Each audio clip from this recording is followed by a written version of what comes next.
Ah, No, yeah, that's some because good. well, the session is well. By the way, session is starting.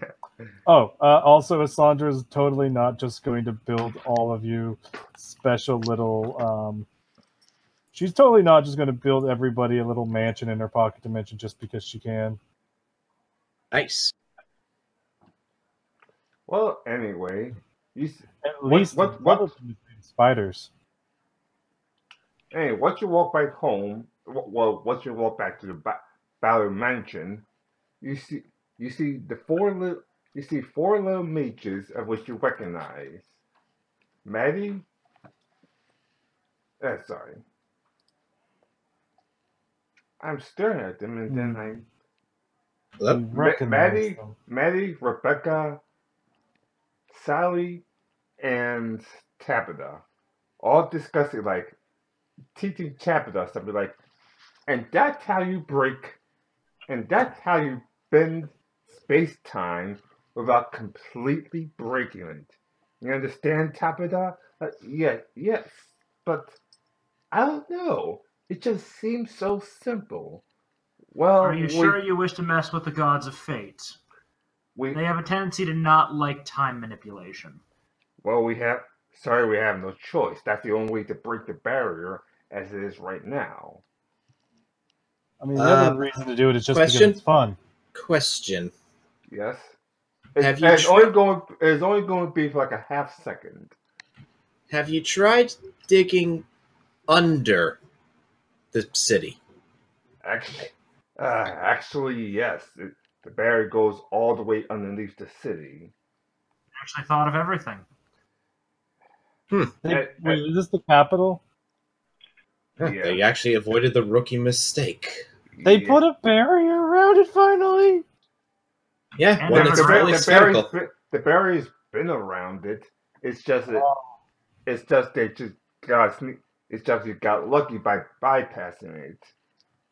oh, it's the same barrier. Oh, that's kind of sad.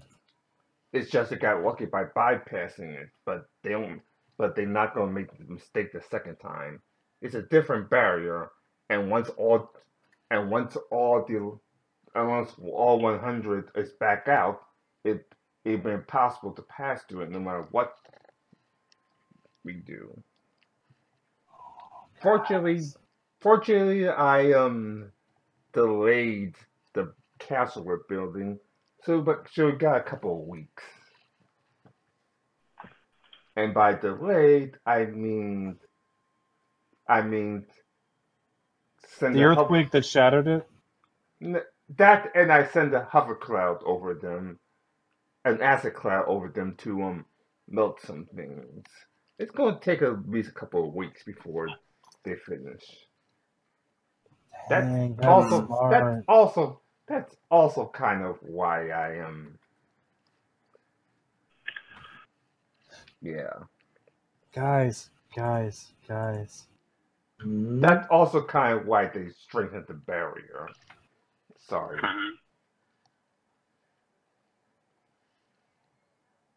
I have an idea. It What may is it? just be crazy enough to work. What are you thinking? Okay, so hear me out. Hear me out. Cloud kill. It's not going to work a second time. I just told you. Did you guys try to do cloud kill? Yes. No, no, no, no, no, no, not like that. Not like that. Okay, now hear me out. Cloud kill. Okay. Wait, get- wait for it. And this is how we do it. They have a barrier around the entire city, yeah? Yeah? Yes. We flip it and we reverse the polarity. They can't exit the city, but we can enter. How would you go about doing that? Magic. Magic that overrides theirs, apparently. Well, no. It's a magic Bubble, yes. It's a magic wall that surrounds them. Yes. Okay. And it's a dome, yes. Pretty much. It also But goes it- underground. But it lets in uh it lets in air. So you see where I'm going with this, yes? Reverse it so basically it cannot bring air in, forcing them to have to bring the barrier down. Otherwise, they choke to death. Yes. Just strengthen the barrier is all. It's already there. So add on to what they've already put. It would take me a while, but I just need to set up some things in some key locations, and then we got, well, a bubble. Hmm, Big old suffocation bubble. I like it. But this is the best part. If they're smart and they have the ability to remove parts of the barrier, That's when the cloud kill happens. rune traps, cloud kill. It immediately we just launch in, we teleport in. I make some rune traps for cloud kill, trigger them, and they just spread out. And over the course of several days, as they run out of oxygen, and the cloud kill also starts murdering everybody in the city, we could wipe out the entire city. That's a lot of collateral damage, though. Oh yeah, And a lot of innocent people. Some of which I haven't. Acceptable casualties. Some of which I haven't. Let's just. Okay. Fine. If we don't want to murder every single person, because we have morals now. We always have. We have morals now. It's sad when the succubus have more morals than even you. I have plenty of morals, thank you very much. I was just thinking about the long-term gain. Plus, I can raise most of those people from the dead. A lot of time and money to pull that off, though. Vikrin, What is money you've to me? seen the inside What of is her money dimension. to me, Vikrin? What is it? Pretty much paperweights at this point. Pretty much. Also, speaking of which, Vikrin, Yes. I made this for you and your lovely paladin friend. She hands you both a box. Don't open it yet. Okay. Don't open it yet. Vicar puts his into his handy haversack. Laura does the same thing. They're both mildly confused. Open them once you guys are settled down and you have yourself a nice little ceremony and you're both happy and everything's nice. At this point, May leans over to Sally and says, "No wonder you don't want her in my tower. Jesus." I hear you. She just leans into him. Doesn't say anything more of it. Just says, "I hear you." Now. Maddie's a girl. Yeah. Yeah. Yeah, her, him. Sandra doesn't understand you humans. You're all weird and squishy, and none of the normal ways of being squishy. Okay, but if we don't want to just massacre the population, we just want to take out the Emperor and those loyal to him. That's the plan, yes? Yeah. Okay, so do we know who's loyal to him? Well, you only have the troops, of course, as well. Okay. As So, well as do we know where all the barracks in the city are? as well as technically the devils.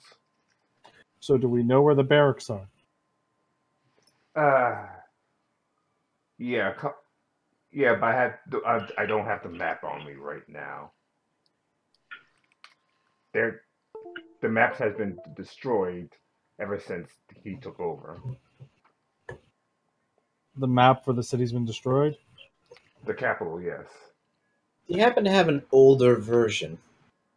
Okay. So we're working with less than we would be exemplary. Okay. But do you happen to have an older version of a map, like one that was around the time of the former emperor. Hey, let me take a look. It'll be a while I just though. need to know the rough approximation of where people are. It doesn't need to be perfect.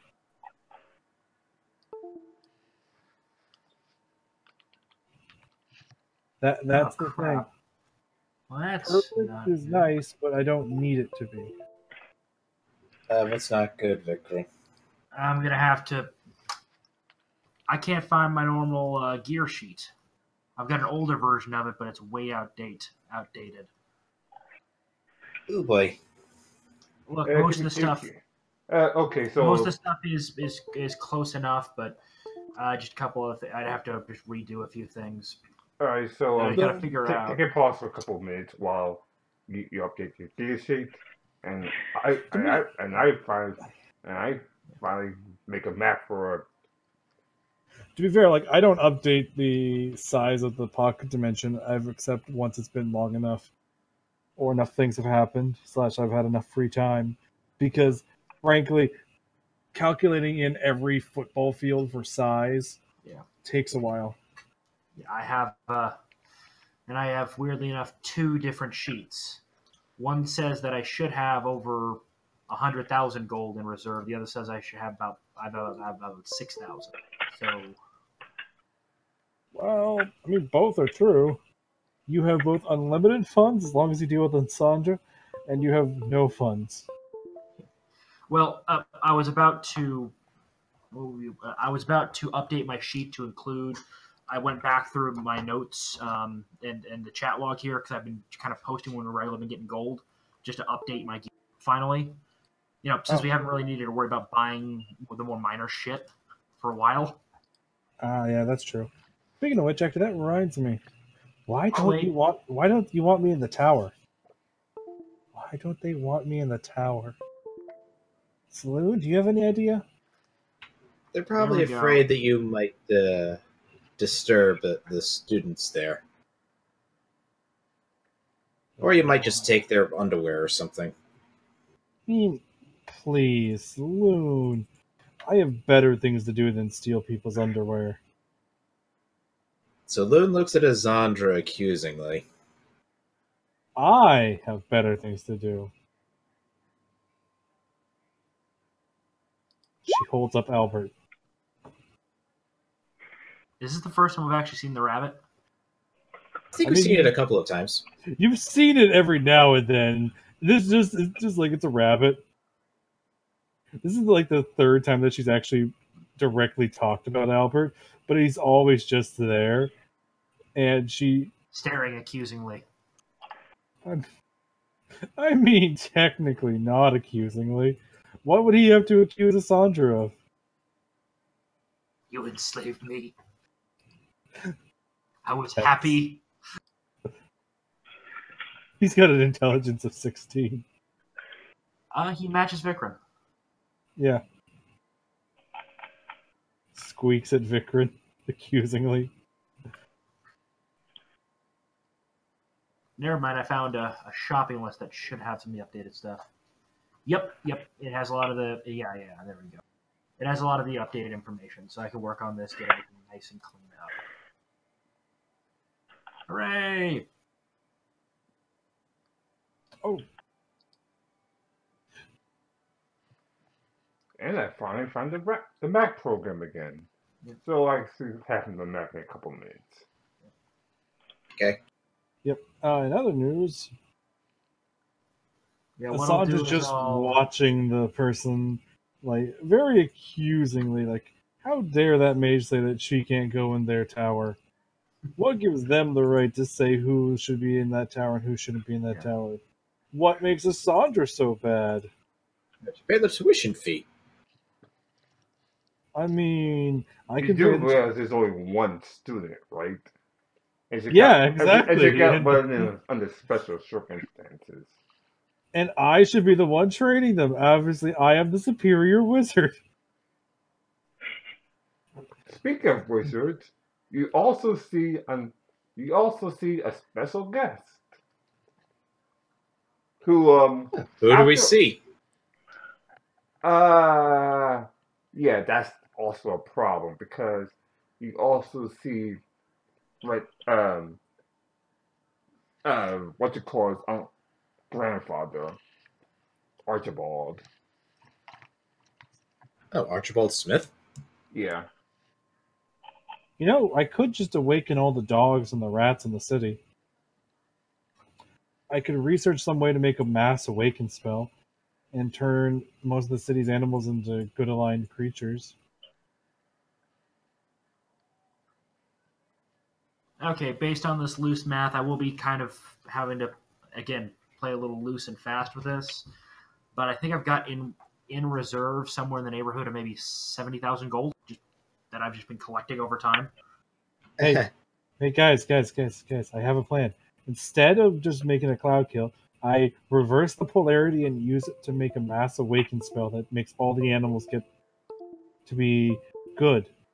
That actually would be entertaining. Does that work for you, Vikran? Are we going? I'm a touch worried about the sheer number of animals that will be awakened, but it's a less deadly method of dealing with the problem.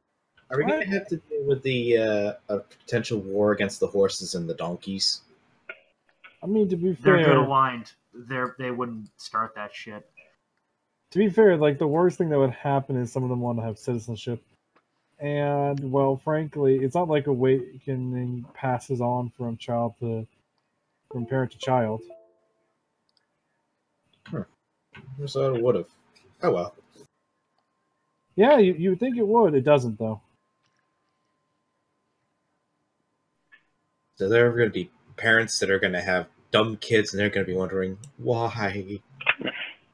Nay. Kind of, yeah. I mean, there's a lot of other things we could do besides just that. I mean, again, we could just bubble them up and be like, okay. And the devils, you know, are still things that need to breathe, most of them at least. And getting all sent back and then having nobody to get back to the material plane is a downside to them. It would drastically reduce their numbers. Yeah, and the citizenry would revolt pretty quickly at that point because, you know, the emperor would have to put down the barrier, but if he puts in the barrier, he's risking everybody else getting in, those that he don't want. Exactly.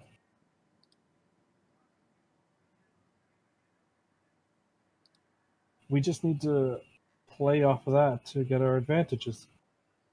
Yep. Take everything with a grain of salt, and we're fine. Yep. I also think Vikran's finally going to be upgrading his buckler that he hasn't done anything with most of this game. God, what exactly? What was my buckler made out of? I can't remember. Oh yeah, it was mithril. No, mine is steel. Oh, I was looking at mine. I had one and I just never used it outside of taking advantage of that extra AC bonus.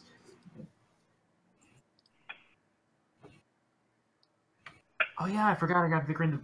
Oh, that's where some of those numbers came from for my break that I reversed later on for the bracers of archery greater. I forgot I got that. So now, follow me on this, guys. We take that advantage we've been given because they've literally walled themselves up. But the thing is, they haven't put in the escape route. I somehow don't think they had thought of an escape route. I'm pretty sure they were just thinking about how can we stop Cassandra from raiding our capital again.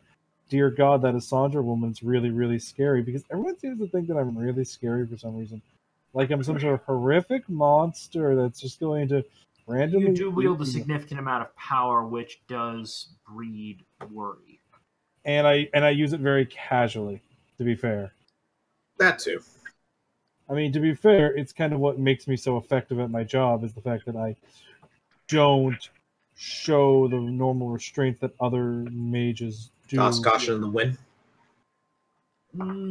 I don't believe so. She's too smart to do that. I would more argue... I wouldn't even call it rule bending. She's just troll. I rebuilt the playbook from the ground up. Yeah, she's casual with the high with powerful magical effects that don't really hurt anyone, especially. I mean, to be fair, I've talked about using Cloud Kill to wipe out cities, but that's more because that's one of its effective uses. Yep. And noting that is one of the reasons why I pointed out, because it's something that can be used in case we need to. Yep.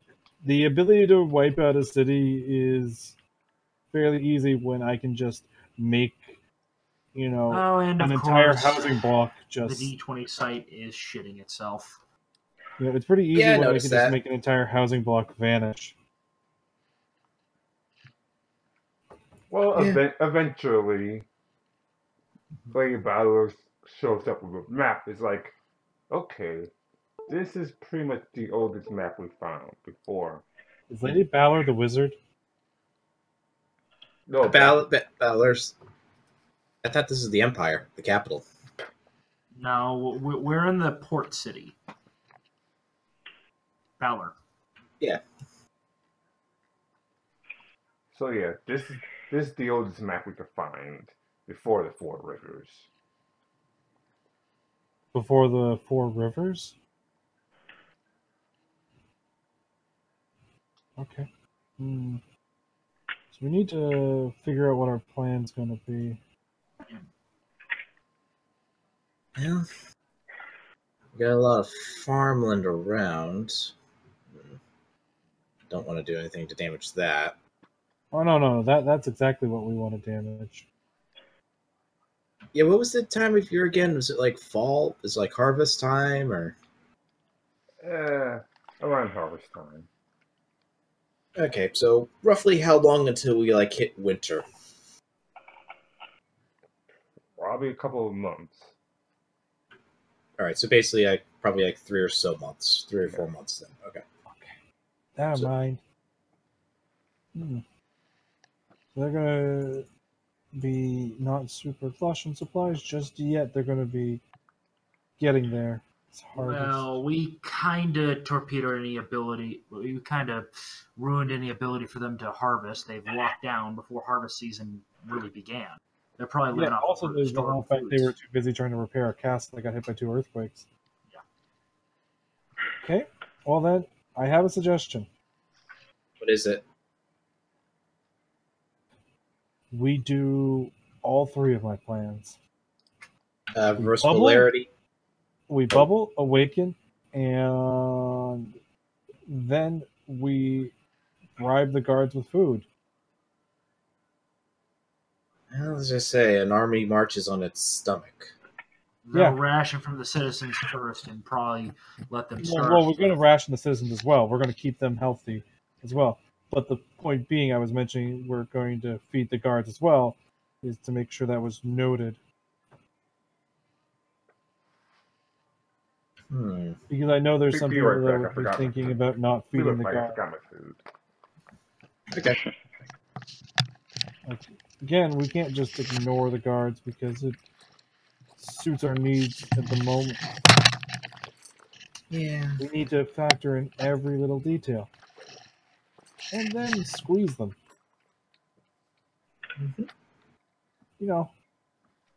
Balance in all things. Yep. And then those guards that sided with the evil emperor, we take 50% of them, and then we say, we're now going to draw random lots, and the 50% of you that get the red lots are dead. The 50% that get the white lots live. So, duck, duck, goose. Well, I guess you want to call it that. Also, see, I've been working on getting these magical rocks. I'm thinking of calling them gems of endlessness. What would they do? I'm making an Infinity Stones reference. Infinity Stones, gems of endlessness. Alright, never mind, because once again my mom turned down the temperature. Don't worry. On the plus side, you don't have to worry about the fact that Assandra is trying to build gems of infinity or gems of endlessness.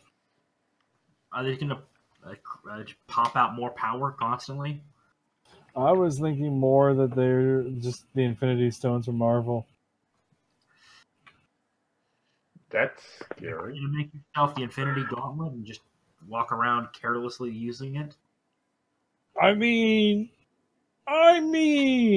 careless implies that there's a negative to my character's usage of it. Unless you somehow don't use it to bring Nibbles into real life, then you're abusing it. I mean, I'm already building up what I need to do, Nipples. I need a bunch of wishes for that, mostly. And a dragon. Well, We there have is an a evil dragon. dragon in the mountains. Yeah. Pick your pick. Do we want the red or blue one? The one we kind of have a deal with, let's not fuck with. To be So, fair, red one. Yay! So Nibbles will be lawful good. Go! I shall make Nibbles real. In the hearts and minds of every child, Nibbles is real. Breath-weapon Vader? Well, he's literally going to be real. Thus the point of my statement of, I'm going to make Nibbles real in the hearts and minds of every child. Plus, having a lawful good dragon, that'd definitely be a good bit of protection right there. Nibbles, slay thy enemies in cuteness. And then two more guests has arrived. Like, aye. This is a fine party you have here. Who arrived? Axe and Smash, the former leaders of the Red Roof Company. Yay. Okay. Aye. What's up? Been a while. The Emperor told us to, in no terms, to fuck off, if you will. So we want a little revenge. That's nice. Welshing on a contract, that's never a good thing. He looks at the map, is like, oh, okay. So this is it. An older version, but that's what we got to work with. Okay, so pay attention, because this is important. Around here... You're going to give us the down low, the dirty secrets. Around here is the arena. That's where they train their men and stuff. As well as, well... That's what? The arena. The championship, the quote-unquote championship arena. Where they send men to die. Yes. Alright, so I've marked that area down. There are various... This is the arena. There are various horde houses. We get to participate in blood sports. There are various horde houses. I have time to upgrade armor. There are various horde houses here. I haven't participated in blood sports since I was in the academy. And here. What kind of academy did you go to? Of course, Taurus is light term for sex slaves. Yeah, that's an area of liberation that's going to be done. I mean, as I said, we can just do our plan. It works. The barracks are all... It's a solution to all of our problems, and it handles the big issue of, what we do. And there's an area. I can awaken them. Exactly. Awaken them. The barracks are all here.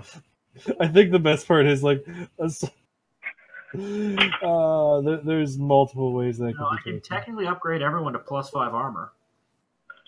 Well, the barracks are all... Nice. The barracks are all here. That will take, per armor, 13 days each. But you have assistants. Or can you not do assistants? I follow the same enchanting rules. The only difference is I use craft armor instead. And that's with the rushing. I didn't realize that assistants could reduce it by significant amounts. Kind of, sometimes. Theoretically, yeah. If they if they provide me magical aid, I should be able to do it. Especially if they can themselves do craft. But again, I'm working at minimum level 15 here,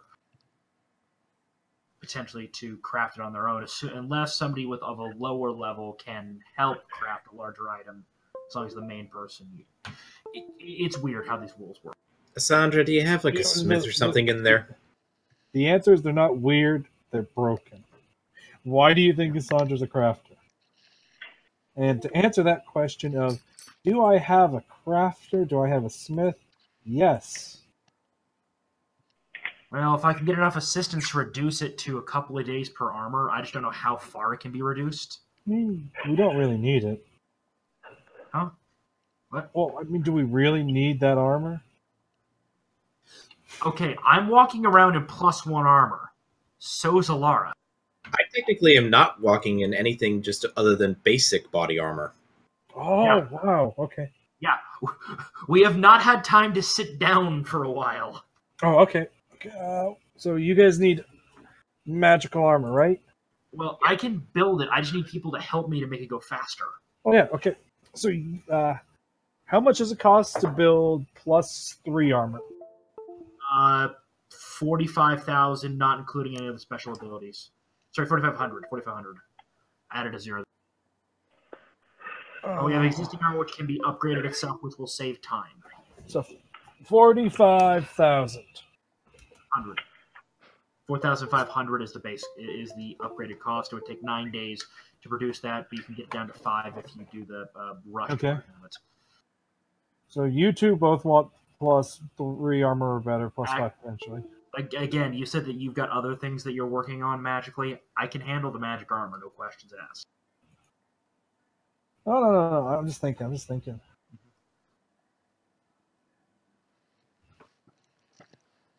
to bring in my character sheet to double check, make sure that if I even need to do the rolls, since my craft armor is so high. Okay. Yeah.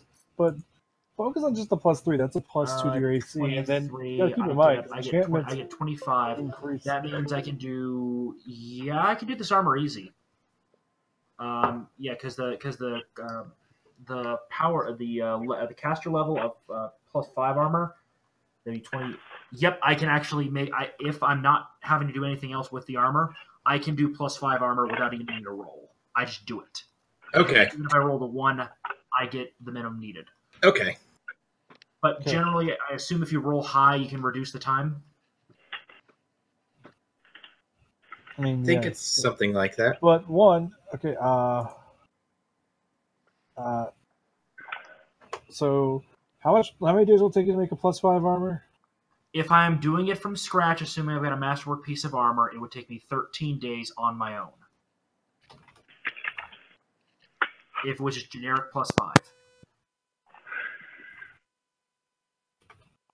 I'm not exactly starting from 0 though, because I do have magic armor for a couple of people in the party already, which will reduce the time by a little bit, about a day each,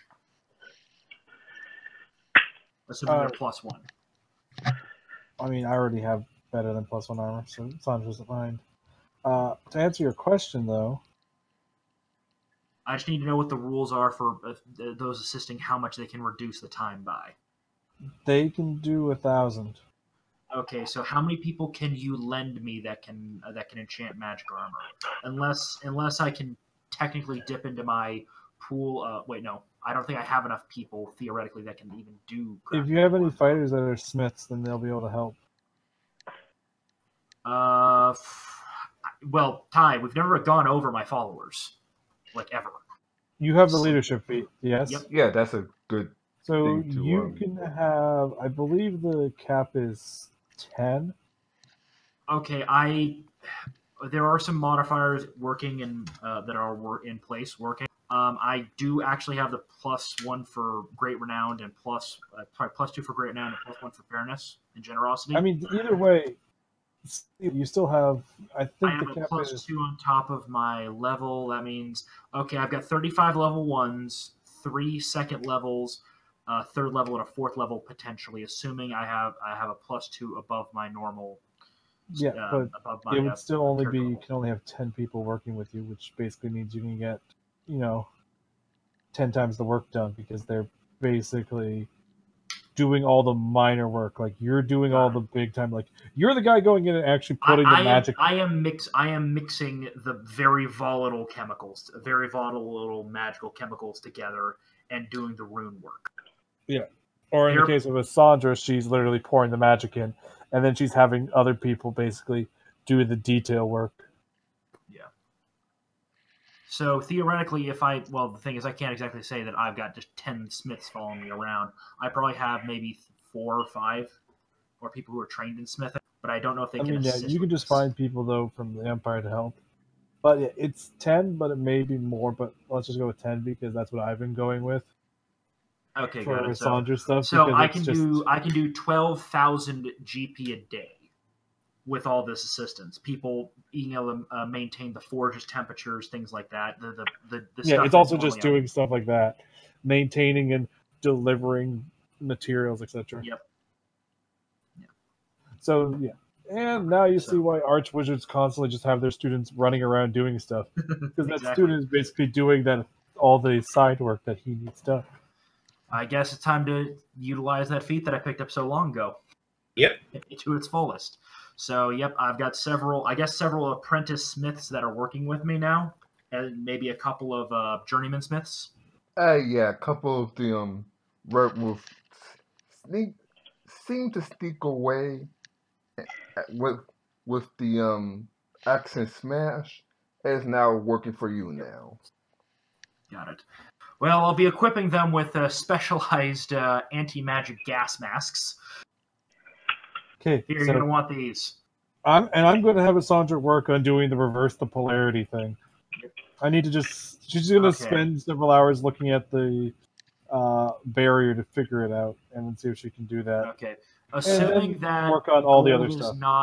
Assuming that gold is not an issue, oh wait, crap! I was doing my math wrong. Yeah, it's okay. I can do a +5 armor in 3 days with I can do +5 armor in 3 days now, so that's actually much more manageable. Because it's a base cost for how long it takes. So yeah, it's gonna take 3 days.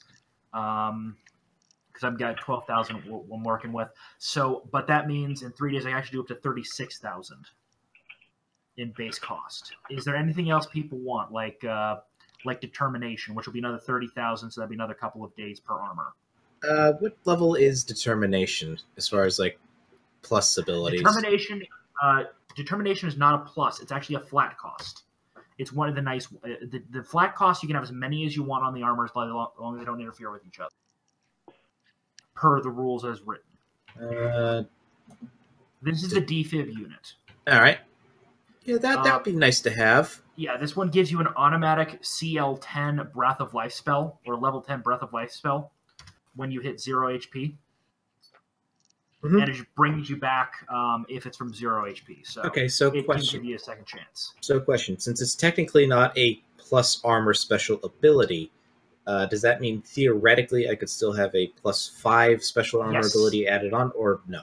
Yeah, because the max that it doesn't count towards it. Yep, I'm still working on figuring that bit out. The total enhancement of an armor or weapon could be +10. Vikram at the outright highest, if he was level 20, assuming we're not going beyond that, he can handle up to +6 armor. Yeah. Well, the thing is, you got to keep in mind one of the things is, again, that's the total enchantment bonus. So you take all your enhancement things like keen, etc. You add that along with the numerical value, which is why greater magic weapon on a weapon with keen and vorpal is better than having a +4 weapon. Because a +4 weapon, it gives it better. Armor is a little bit different because armor is a bit different.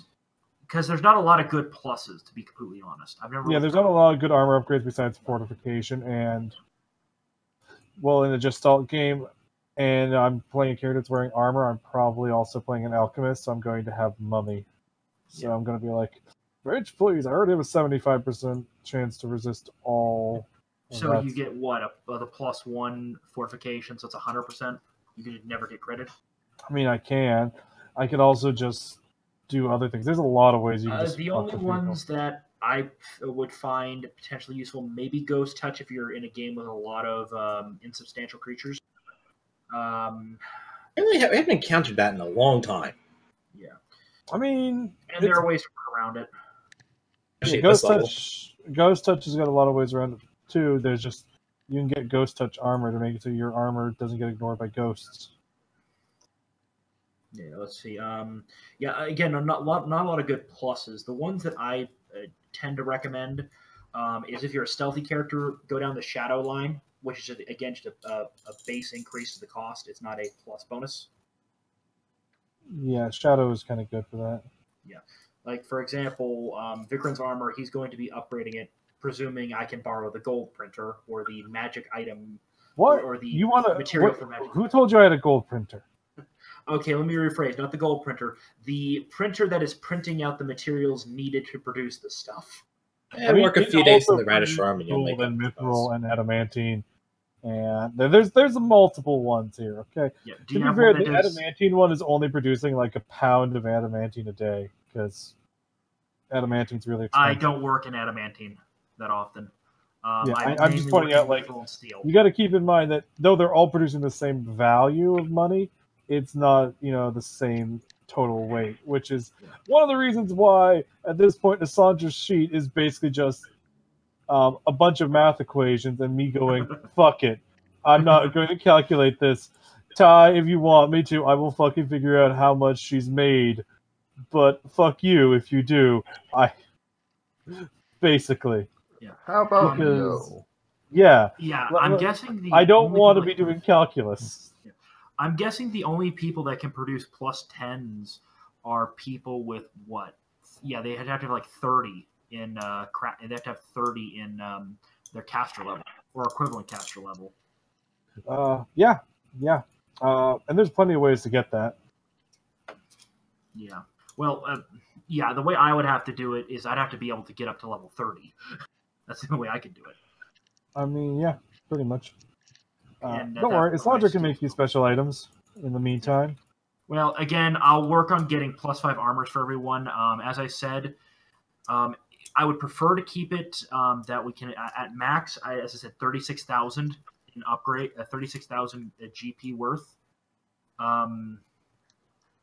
for 3 days worth of work, so I can get a generic set of armor out every 3 days. So if you've got something like you want it glamored, I can easily do that as an add-on or the lower level.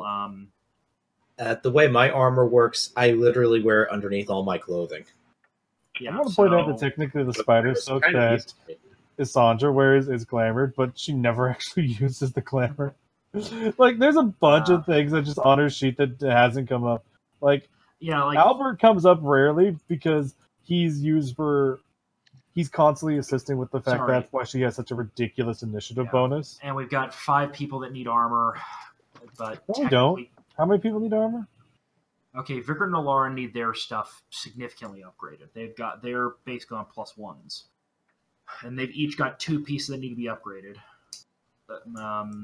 Yeah, so this is just base level. Okay, and do you want anything special on it other than just determination and +5? Well, can I? That's the only 2 I could have. Is just those 2, unless I decide to go like with a +4 and a +1 or something. Unless again I'm mixing up how this works. I can give you a +4 with a +1 upgrade, but again, there's not a lot of good special abilities for armor. Yeah, especially like at the +1 level. That's the problem. Like, this is why I personally prefer how 5e is just like, yeah, do whatever the fuck you want. Yeah. Here's some example, just passive benefit effects, like the armor and magic weapon can only be broken in specific ways. Which actually is one of my favorite things. Is I've made basically every custom magic weapon have, for my settings, always have 2 of those traits. One of them being they always cannot be broken. Vikram has a buckler, I know that much. Does Saloon have a buckler? Yeah, I have a mithril buckler, and it's just a mithril buckler, so I guess technically +1. Yeah, we can also upgrade that with magic. So that's okay. It's 3 people that have 2 pieces of gear, so that's 6. And then we've got Jimpan has armor as well. Our good friend Kitty Cat. There are bards that have light armor. Kitty. Well, specifically, she has a special type of Easter armor that has no spell failure chance because she's also a sorceress. Oh yeah, you are a sorceress, aren't you? She's just scratching the kitty behind the ears. Kitty face gives kitty face. Yeah. So that's 7 pieces of equipment, and that's going to take time. And assume I did the base upgrade. That's 3 days each. Well, if they're also going to up my thing to plus, because it's already +1, technically I can't. That will actually save me. That will actually save me some time. Okay, I just again a confirmation of how this works, because it's just a whole plus. Upgrading a magic item in the same line is only is the cost difference in time. So if something costs for, let's say +2 says 4,000 and +1 is 2,000, you only need to pay another 2,000. Technically, +1 armor is only 1,000. I know, but I'm using that as the example for simple math's sake. Yeah, it's basically you've You're paying already the done difference. the first bit of the enchanting. It's just you're paying the rest of it to do the rest of the enchanting. Okay. Yeah, this is gonna be a lot of math. This game. Okay. What? D&D is a bunch of math? Okay, so theoretically, let me get this math here then. Since my buckler is technically already +1, if we were to upgrade it to say +4, that would then just that would basically add the +3 to it. Would I then be able to have a +4 special ability added on, or would I only be able to get up to a +3 special ability? Oh, okay. How the plus special abilities work is it adds its number to the total bonus for enchanting costs. So I can only do up to a +5 at my current level. At 18th level, so 2 levels, I can handle a +6, and that's the cap, assuming I'm capped at 20. If we go beyond 20, at 21 I can do +7s. At 24 I can do +8s. At 27 I can do +9s, and if we hit level 30, I can do +10 equipment. Which is also where it caps out. Capped at my is at my character level, or my base attack bonus is how Okay. I put it. Because looking at the shield special abilities, there's at least stuff that's useful for me, like spell resistance. Spell resistance is really easy to get around. Yeah, but it still helps against low-level casters. So, the generic thugs of the army. And you can technically put spell resistance on your armor. Yeah, Sure, but but it's that good on also your takes shield, because shield doesn't have a lot of things that are good, besides, making it animated. So then you're free Well, hand, if I remember, but buckler's already doesn't the that. enchantment bonus from a shield stack with the enchantment bonus from armor? Probably, maybe. No. Honestly, that would take me looking at something that I don't care enough about to look at. Because the thing is, they're both technically enchantment bonus to AC, but they're also kind of enhancing the item more specifically. God, it's a nightmare. I'm trying to figure this out. This is, again, calculus. It's not actually calculus, but it's, it's a shit ton of math, because that's what happens at high-level D&D and Pathfinder. Well, 3.5 D&D. This is why, people are really liking 5e, because it simplifies a lot of the math. And the thing is, 5e still isn't perfect, but, something that's a mix of what Pathfinder 2 is trying to do and what 5e is probably the ultimate solution for what D&D needs. Just checking something right now.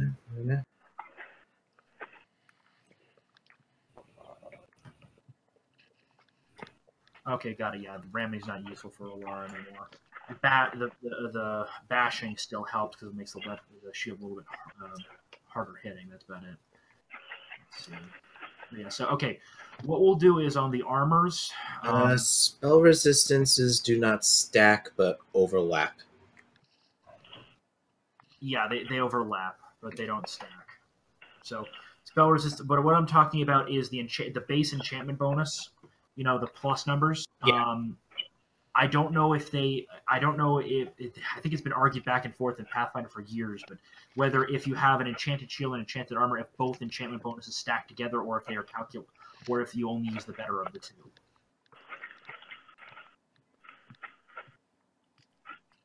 I'm just looking up what exactly spell resistance is on the D20 site, and I'm just not finding anything that says like if it's coming from a different source, if they can stack. You use the best one. For spell resistance, you always use the best one, and that's it. Yeah. Yep. Okay, so Math. Okay, so fantastic. Just to do determination and that.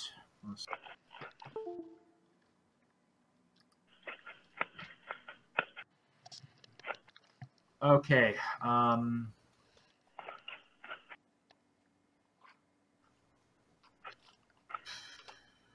Whoops, did the math wrong there.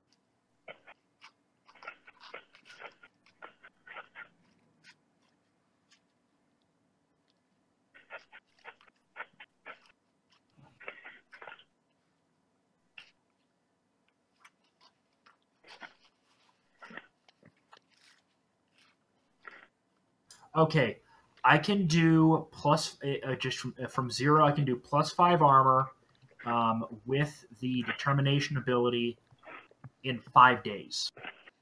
Assuming I can only get I can get the 10,000 equivalent of 1,000 gold from 1,000 gold per person up to 10 people assisting me.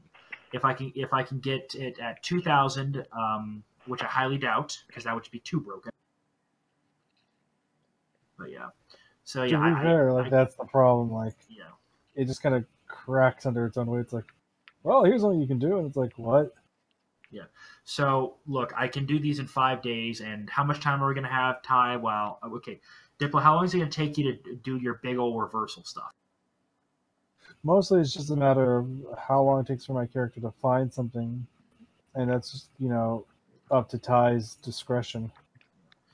Because as I said, I can do each set in 5 days. Well, technically 5 and a little bit extra, but not much. 4.6 days, but I've got to round up, so it's going to be 5 days each set, and that's focusing just on the main armors. And we have 4 sets for sure. Diplo, do you want me to do your armor? No, I don't need it. I already have +2 or 3. Yeah. So it's one of those things where Sandra's like, eh. Okay. Yeah, it's not going to really improve my AC enough to be worth it. And can your magic enchantment material printers print out the equivalent of what is it? Okay, we're at 55, so roughly 2,700, roughly 27,500 gold worth of enchanting materials in 5 days. What is their output? What is their printing output? 2,000. You're asking for 25,000 gold? 27,500 gold worth of enchanting materials every 5 days. Yeah. They can handle that? Every 5 days, you're asking for that? Yeah. Yeah, they can handle that. What is their max production? Just out of curiosity. Well, they can produce that in 1 day. Oh, so basically, gold is meaningless to me. Yeah. Well, I'm more asking for the materials because at some point in time I'd say, "Hey, you've crashed the gold market." Well, because the thing is, it's after she gets the 10 pounds of adamantine, she then uses it to make the true creation spell rune. It's on the wall that then makes 2 pounds of adamantine each day. Then, after she makes 10 more pounds, she makes another true creation rune that then can produce 2 more pounds, so she can produce every day 4 pounds. And then there's another one that does it in mithril, and then there's another one that does it in gold, and one that does it in silver, and then there's the one that just does bricks. Because bricks are needed. Well, for houses, yes. She doesn't just build the assassin's houses using goddamn magic. That would be wrong. Yeah. So you use runes to do this stuff. They're trap runes, yeah. Literally, because when you make a magical trap, you can set a trigger once a day, and you can set any spell to a magical trap, including a passive benefit spell like a heal. That means... So you can make a regeneration chamber, is what you're telling me. Yeah. I just have to be able to pay the cost to make the thing, and then I have to pay a cost for making a magical trap, which is like 2,000 for making it only trigger once per day. And it's like, wow, because it gets really exponentially costly to make it even trigger more than once per day. But okay, I can then do that later. Got it. So, Vicar, you just walk into what your little factory building that's just spitting stuff out, and I've got all the materials I need. Pretty much, yeah. It's the pocket dimension inside the pocket dimension inside the pocket dimension. Got it. So I guess I'll be taking over one of your many forges, probably your nicest forge, unless you're right. You're in the forge that's next to the vault that has the cursed sword. Yay! You get to hear the screams of the damned. Can I use the forge that's a bit farther away? Fine. Also, before you head out, Vikran, here's my old Mithril Kiko armor. You can use with it as you will. Sell it, scrap, whatever. We'll put it into storage for the moment. So I guess we'll start with the person who has the armor that needs the most upgrade, which will be yours, Kiri. So when this is done, I'll be able to spit in 5 days. I'll be spitting out automatically. I'll be spitting out your brand new shiny whatchamacallit, and if I roll if I roll, can I reduce the time it takes to do it, or is that not a rule of Pathfinder? Sure. We've just destroyed the economy of this setting. Okay, I've destroyed the economy of this setting. Wait, I'm taking the blame on myself. To be fair, I have been stingy with money, so I guess this is my payback. To be fair, this is your payback as any GM that plays high-level wizards, because the only way to stop me from doing this is to basically make me do the giant math calculations, and then it just means that I'll do it harder. Yes, I already have one of those. Actually, Jim Pan, if you want one of those, sure. Jim Pan, I'm going to tell you something. I've fused one of those with something that gives me a +4 to all my physical stats. Ty, could I say I get maybe a +4 for the craft armor check, because there's at least a couple of guys that are competent enough to get the minimum 10 needed? You know what? Sure. Okay, Oh, that's a great one. So fun thing. You can also fuse magic items together if you have the ability to make both of them. Okay, I got a 33, so I beat this DC by 5. So how much do I by more than 5, but not by more than 10? How much would I reduce? How much do you think I would reduce it by? Also, V, I just DM'd you my wish list, and Saloon is willing to do personal, uncomfortable things to get those things. Uncomfortable things. What? Now, here's the rose eye. Here's why I rolled 3 times. Cassandra, you discovered that you could flip the barrier over within 3 days, and that the magic ladies are willing to help you. It's going to take 14 days, however, for them to fix the castle, and then, well, bars back out. So essentially you have 14 days to do whatever you need to do, or else the barrier will be pretty much unbreakable. So I have to do this in 14 days, this ritual? And how long will it take me? Oh, flip the barrier? 3 days.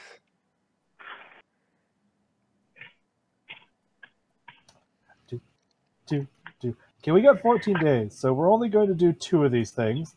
And the reason why we're only doing 2 and why is because that means you got 6 days, which gives me another few days to set up the other 2 spells as well. Okay. And then we get to the really fun part. Ready for fun. Ty, would you say that if I beat the DC by 5, that what was it? If I beat the DC by 5, that I can ignore, what was it? that I can reduce the time in half, but I can only do that twice or something like that. Would that be a fair rule or what? You know what? Sure. But Okay, only so get... I was able to get you. Okay, Kiri, I was able to rush your armor out in 3 days. Okay. Next And set I of also armor. noted down what I was because I already gave you the wyvern cloak, Kiri. Oh, I already had that one? Oh, I shit. already made it for you a while ago, like a session or two ago. So Wow. yeah, congratulations, Kiri. You now have determination, a 1 use per day determination. Well, what was it? Breath of life. So if you get taken down, you'll be brought right back. Except for death effects, that doesn't work those. You will get a negative level though. It's temporary, the last 24 hours. But restoration spells are a thing. Mm-hmm. So I got that one. Next set of armor. I guess we'll be working on gym pans next. Yeah, you work on theirs. I'm going to work on the most important thing of all. Okay, So there we go. I was able to get that one in 3 days. Congratulations, Jim Pan. You now have +5 armor with determination. Yep. Okay. So this will seal it up. This will do the mass awaken, and this one will fill the place with chocolate. Okay, here we go. This was Alara's armor. I was able to beat the DC by an additional. So I was able to get that one out in like 2 days. So I'm at 8 days total. Now Vickers going to do his own armor. Again, beat it by 5, so I'm at 11 days. Okay, I'm not going to push my luck anymore. That was a mad dash for Vikran.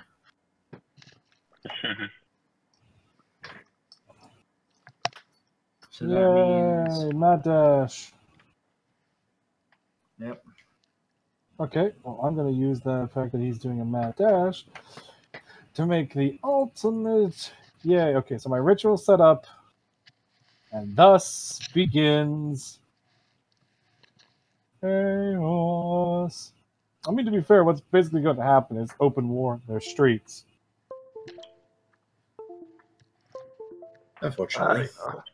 Do you want to know where the bears and Well, that's the weapons entire are point. Is stored? basically, where the fact is, the soldiers are going to be like, "Wow, this is really shitty," and everybody's going to be at each other's throats pretty quickly, because that's how things work when you're dealing with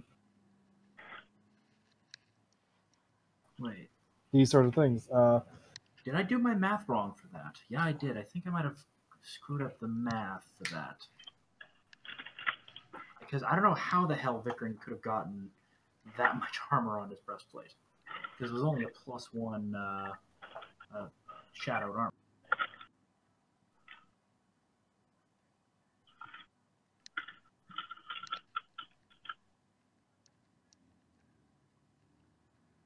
Okay, here we go. Yep, Vikran's only at 11, so I was a little bit off.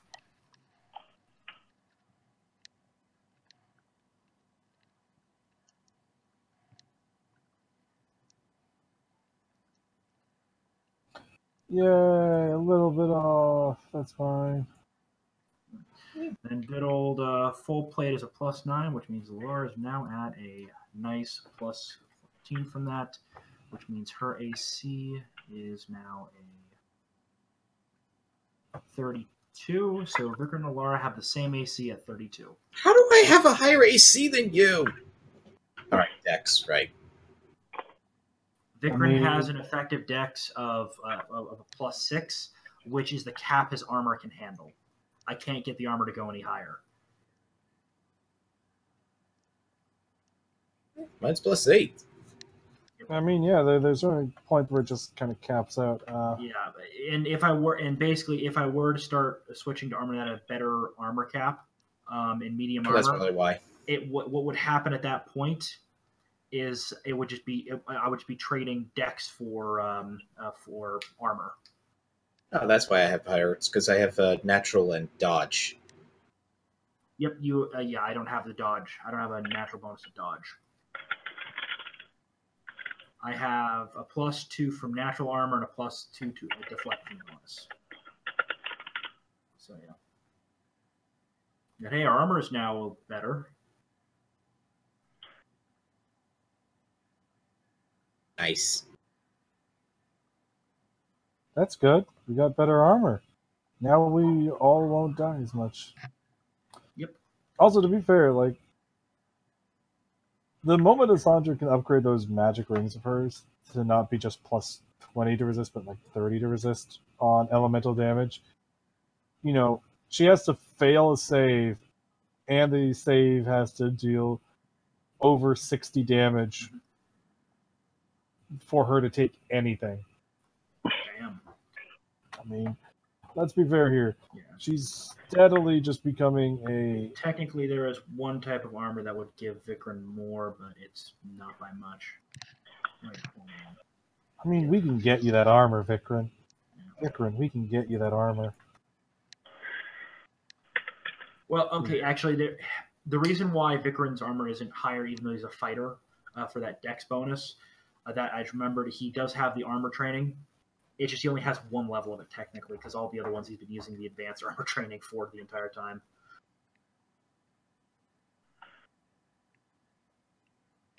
I mean, can you blame him? Advanced armor training is really good. Yeah. Yeah, so the only way to get more armor defense is probably through things like dodge and upgrading my natural and deflect bonuses. But hey, we're at least a bit better armored now.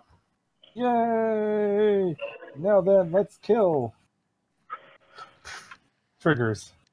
Okay, so yeah. Feasts for the soldiers that are willing to turn on the Emperor. Those that aren't will suffer the consequences and suffer Assandra's wrath. Alright, so obviously you have to sneak in through before you flip the barrier. So, stealth check.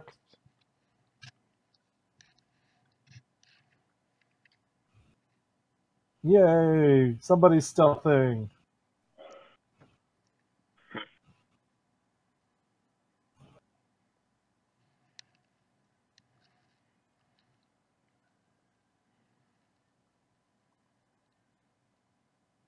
Who's trying to stealth? Alright, stealthy? Okay. Who wants to be stealthy? We can be stealthy. Okay. Well, you have to stealth in order to actually get close to a barrier. You also have invisibility. Yeah, I cast invisibility on myself. Yeah. Does anyone else want invisibility on themselves? Oh, I forgot. Never mind. High level D&D, Ty. I forgot the visibility. That means Yeah. Everything. Like I would like to note that if Alara has invisibility, her stealth goes from 2 to 22. Yeah. Right, so knowing of it, okay, so yeah, it's kind my of terrifying. What a no, I was trying to figure out what check you need to actually try to flip the barrier. Yeah, well, as stated in Critical Role, you know, we're basically gods. Actually, in those last 3 days, Vikram's going to do one more upgrade to his armor. He's going to upgrade that to the highest level of stealth ability. So he now has just a flat plus 15 to his stealth. Because I do have 3 additional days, and Yep. So that brings your stealth to what? And I'm able to get it done in like 2 days. Woohoo! Yeah, because I believe that specific armor upgrade is not as high. The stealth one, yeah, it's technically a +5 upgrade, but it was in the +5 upgrade family, but it's not as high of a. That's the improved. I want the Shadow Greater. Yep, which grants an additional +15. Yep, I just got to check its caster level requirement.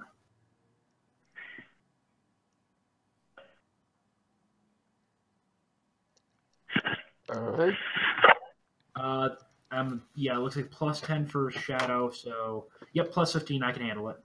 Just need somebody to cast Invisibility and Silence on it while I'm doing it.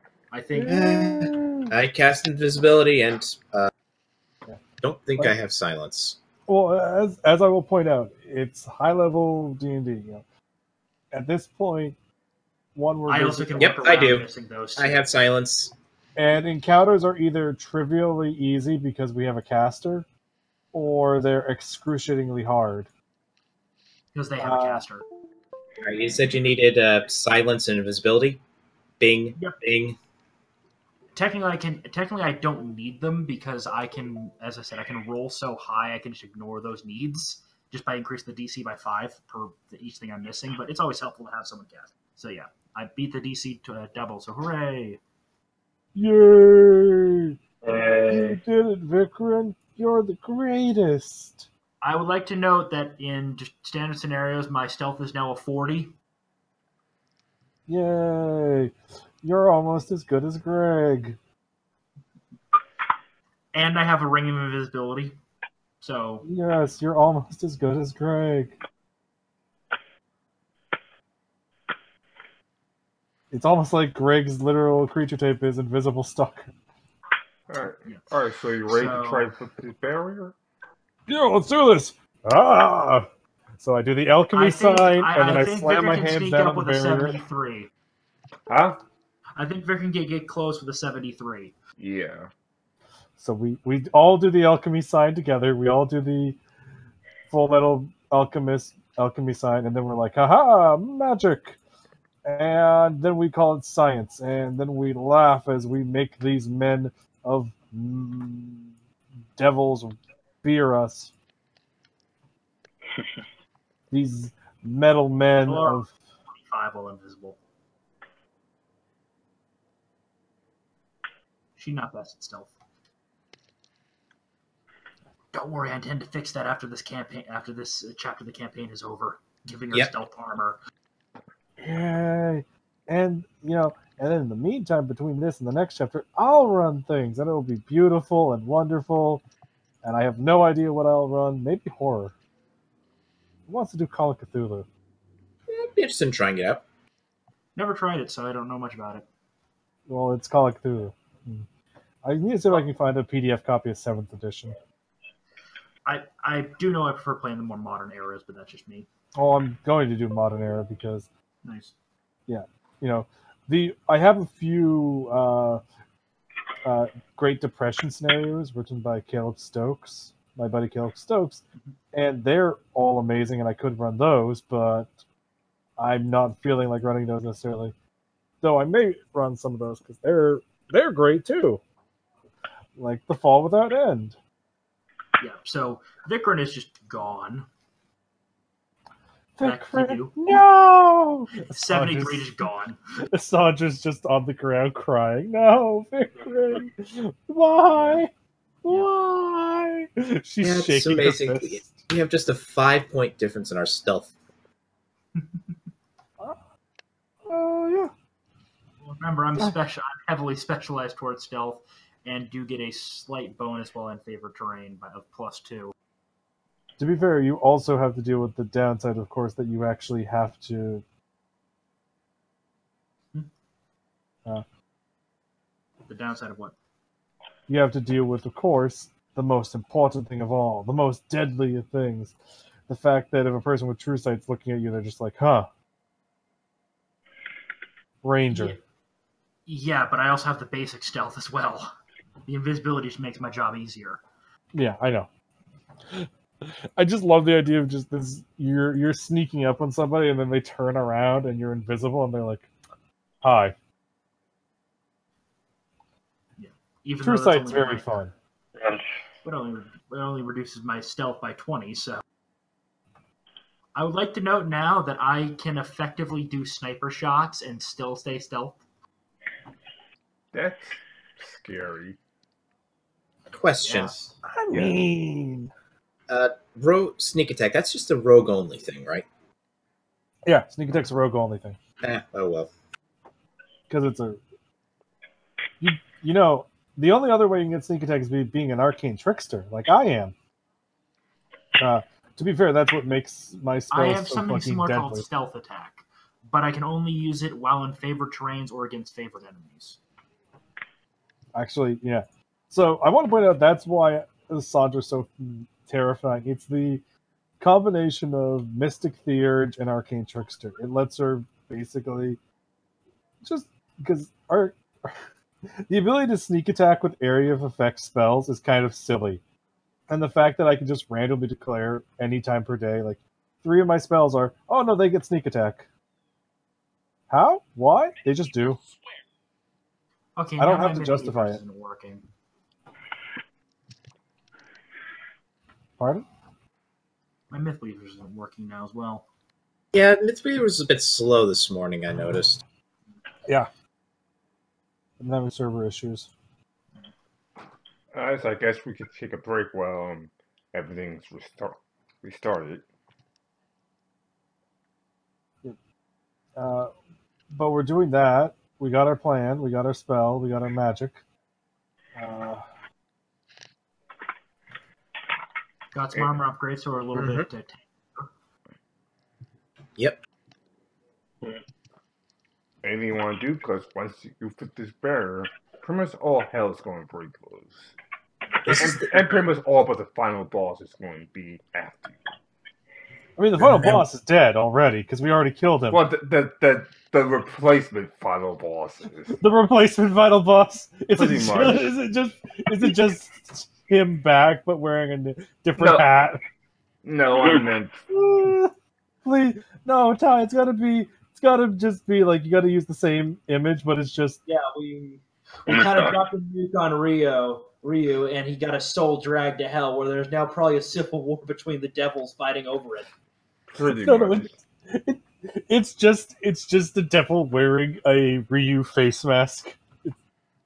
Yeah, but without the sword, which is what pretty much Which one we of the destroyed. Yeah. Yeah, but that's the point. It's funny. I meant the Garvey brothers and Mr. Winchester, as in replacement final bosses. Well, Mr. Winchester is simple. We get close to him and stab him till he's dead. He's a gunslinger. Their biggest weakness, being flanked. Wait. The new final boss is a gunslinger? Yep. And that's it? Well, we also have the Emperor. No, the Emperor is weak. I know we kill him. But the Garvey brothers aren't. Established that I can use lesser geese on the Emperor. But also, wait, Winchester survived? Didn't he get killed by Ryu in the duel? Nah. Oh, he survived all that? Okay. Man, he must fucking hate the Emperor. Just remember, I probably could walk up to the Emperor and bitch slap him and he would go unconscious. Hey, let's be nice. He could be a nice guy for all we know. He's just misguided. He killed his parents, had their souls trapped in a sword, and then sent Ryu on a crusade across the world, trapping the souls of the guilty, the innocent, and devils, all into one thing that nearly took down a dwarven forge city to destroy the damn thing.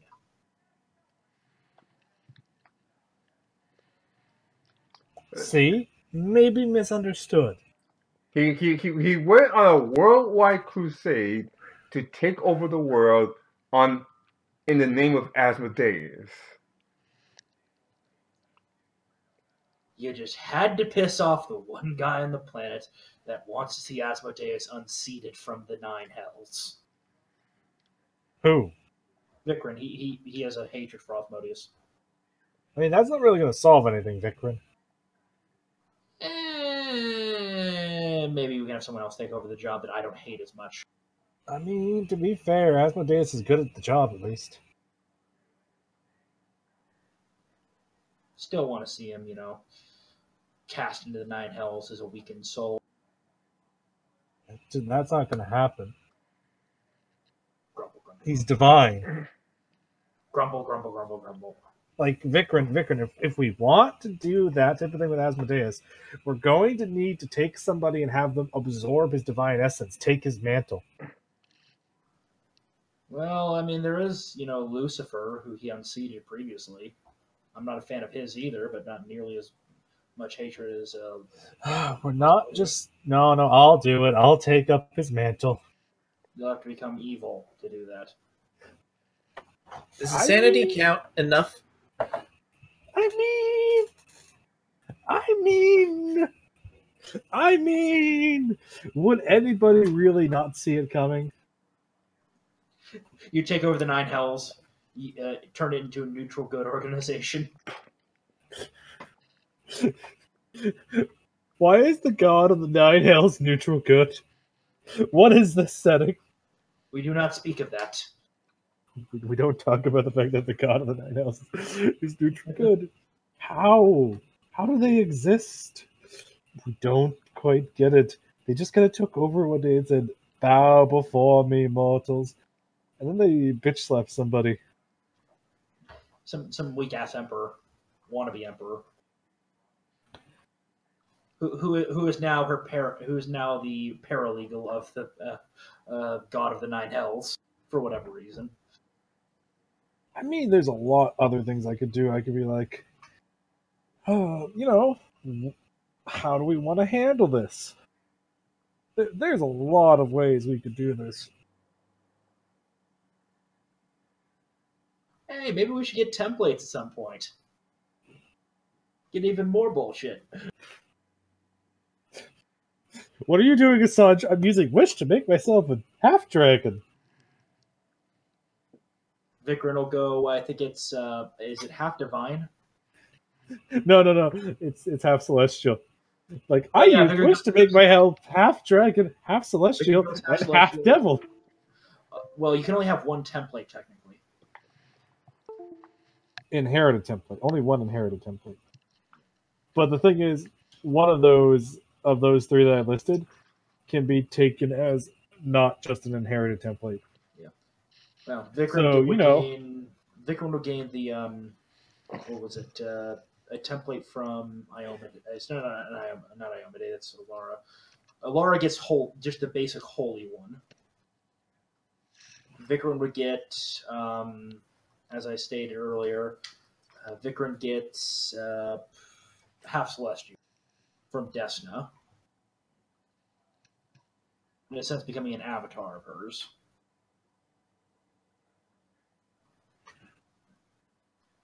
I have no idea what we would. You know what? Maybe we should have our half vampire to go full vampire. No. Obviously, we make our half vampire, half lich. No. Let's talk to the vampires, see what they want to do. Come on, go full dread vampire. We can use an atonement spell to make you lawful neutral again. Would I still be weak to the sun and all the other vampires? A dread vampire, no.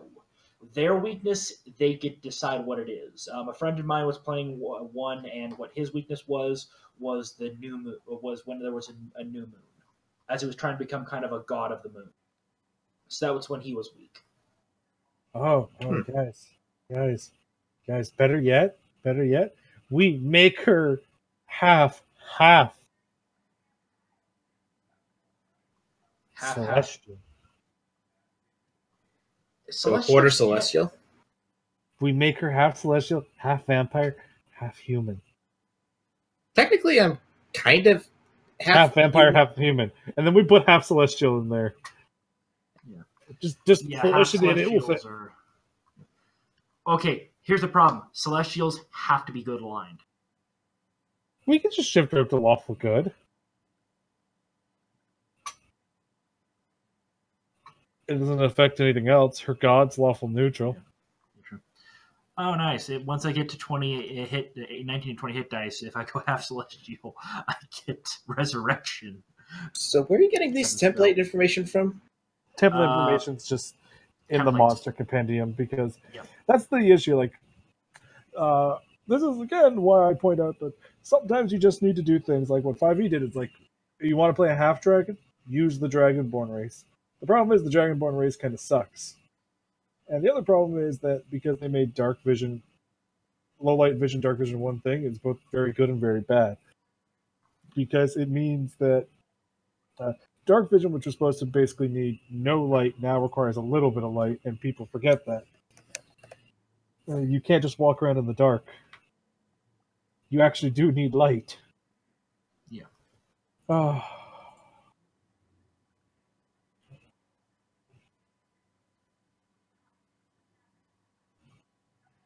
I'm a squirrel. And we have Albert. Don't worry, guys. We'll make Albert the god of rabbits. He wears a Pope hat. He wears a Pope hat all day. I mean, you're assuming. To be accurate, I've used Albert as a name for a rabbit before, and last time I used him, I gave to an NPC that my character liked a Flemish giant, and specifically it was like, "Oh, aren't they a cute couple?" And Albert's a normal Holy rabbit. shit! Holy So- Aura, a tiny reliquary worth 500 gold points to run that. Damn, that's a powerful spell. But I just love the fact that it was just like, oh yeah, people didn't really pay any mind that my rabbit is like has this rabbit that he can ride on like a mount because it's that much bigger. Hey, Diplo, Yeah. you have the ability to drop a Holy Aura yet? What spell level is it? It's a 8th level cleric spell. Yes. It requires 500 GP to run and a casting time of 1 standard action. It's 1 round per level, per caster level. Okay. And it gives you 4 things. First, +4 deflection bonus to AC and a +4 resistance on saves that applies to all attacks. Second, spell resistance of 25 against evil spells and spells cast by evil creatures.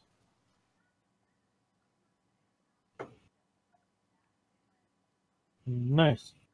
Okay. And the third one, is protects the recipient from possession of mental influence, just as protection from evil does. So this is kind of a souped-up protection from evil. Yeah. Finally, if an evil creature succeeds on a melee attack against the creature warded by Holy Aura, the offending attacker is blinded. Fortitude save negates as blindness, deafness, but against Holy Aura's save DC. So if something evil tries to stab us, it just blinds.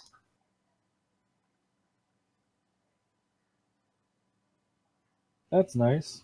Yeah. I could use that. And this is the blindness / deafness ability. This is which is permanent. It can be removed, but it's a permanent. Oh my goodness! I can just start blinding people and be like, "And now you're blind, and now you're blind." Yep. You have given Assandra power. Be that good or bad, ye decide.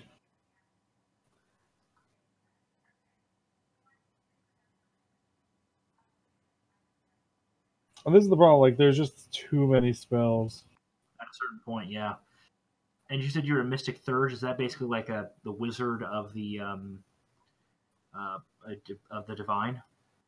Assandra technically is a cleric. She's got cleric and wizard. Oh, okay. Yeah. Again, what part of my sheet... I've repeatedly referred to my sheet as being a mess, not only because I'm a bit messy sometimes with character sheets, but also because literally it's just a mess because of all the different things. Oh, Jesus Christ. What? The hit dice the target equal the caster's level. Just effect deafened. This isn't. Sorry, no, this is holy word. I'm reading something else. My mistake. But yeah, holy word. Any non-good creature within the area of holy word suffers the following. Any non-good creature. Oh God. That affects neutrals. Me. Yeah. Equal to the caster level. Deafened. Up to the caster level -1. Blinded and deafened. Up to the caster level -5. Paralyzed, blinded, and deafened. Ow. Up to character level -10. Killed, paralyzed, blinded, deafened. So basically I can kill anybody that's 8 hit dice or less. Also, I want to note that I think it's kind of weird that they were able to find a doppelganger that could match Assandra. Same with Vikran. I mean, getting to that level is really... Well, really not just that, but I mean, you gotta 1, be trained in a cleric. 2, you gotta learn rogue stuff. 3, you gotta combine the cleric and the wizard stuff.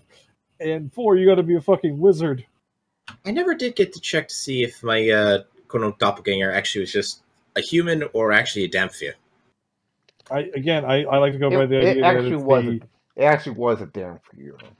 Again, this is why I kind of like the idea that they didn't look anything like us. It was just the One Piece thing, but the fact that they were actually competent was kind of, ruined that joke. It was like, oh, they're actually good at what they do.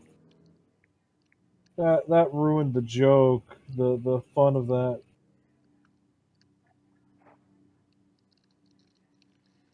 Yeah. So yeah, well, at least we're a little bit tougher now, and we'll probably be upgrading our equipment in between.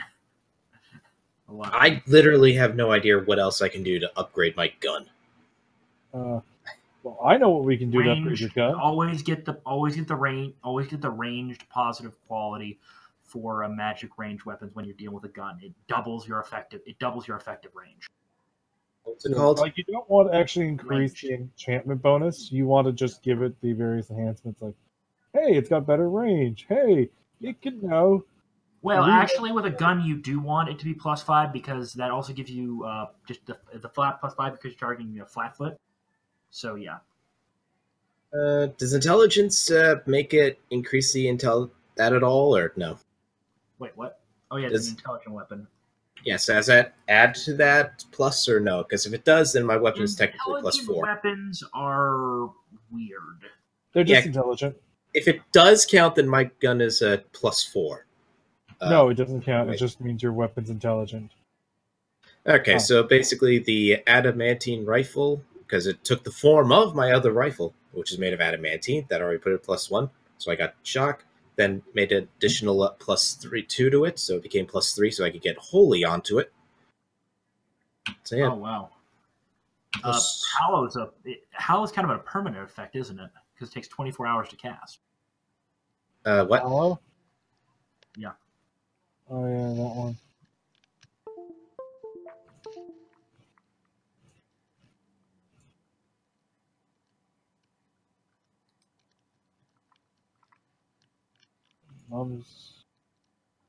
Something that's being noise. Yes, I think it was that. It would either be +3 or +4. Because if holy is +3, then that does make it a +4. I legitimately cannot remember if that's a +2 or +3 for holy. What are you talking about? My gun. Holy's a +2 effect. Okay, so my gun is then technically +3.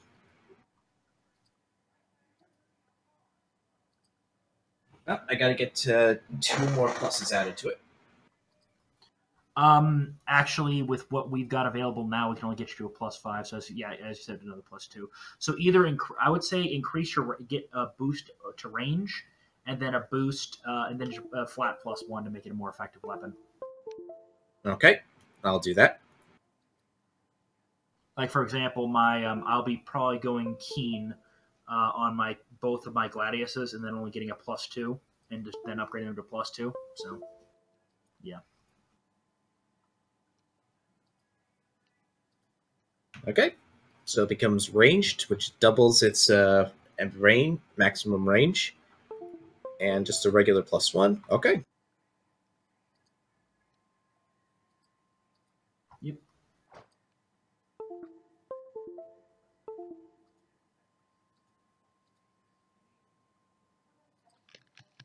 All right, anytime you're ready.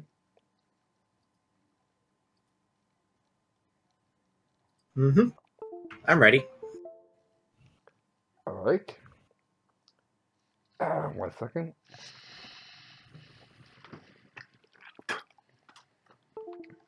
As expected, as Cassandra flipped the barrier, all hell is breaking loose. And a couple minutes later, you just hear a gunshot saying, "Calm down. The wizards will provide you enough air. But if you don't calm down, then you're going to die." To be fair, they'd have to reverse the polarity at that point, which would be kind of weird. And almost impossible, unless they... Yeah, they have to actually get outside to do it.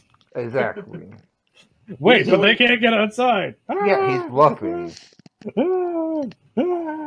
So, are we just going to be sitting outside, wait till they surrender? Is that the plan? I mean, we could technically actually get involved at this point. Like, we could start.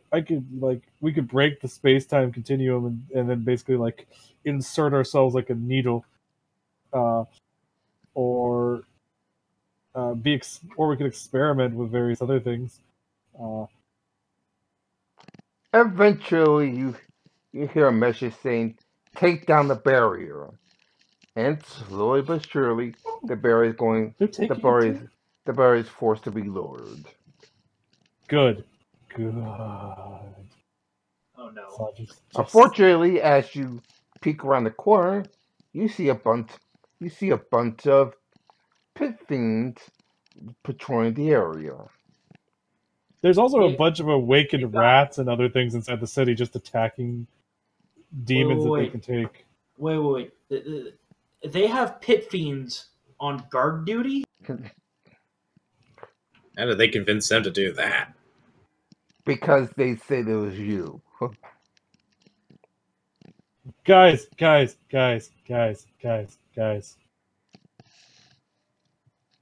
So let's point out that again, there's a shit ton of creatures just running around. Okay, I got this. Guys, I'm gonna go talk to them. Okay. Do you want any assistance? Oh god, no. This is gonna be fun. I'll keep my distance and just kind of watch. I'll have my rifle trained and ready to intercede if it looks like something bad's going to happen to you. She just kind of she's going to teleport in the 20 Sams with her and just smile at the pit fiends. Now, boys, let's talk. They just look at each other as like, go away before we kill you. Please. You're not able to do that.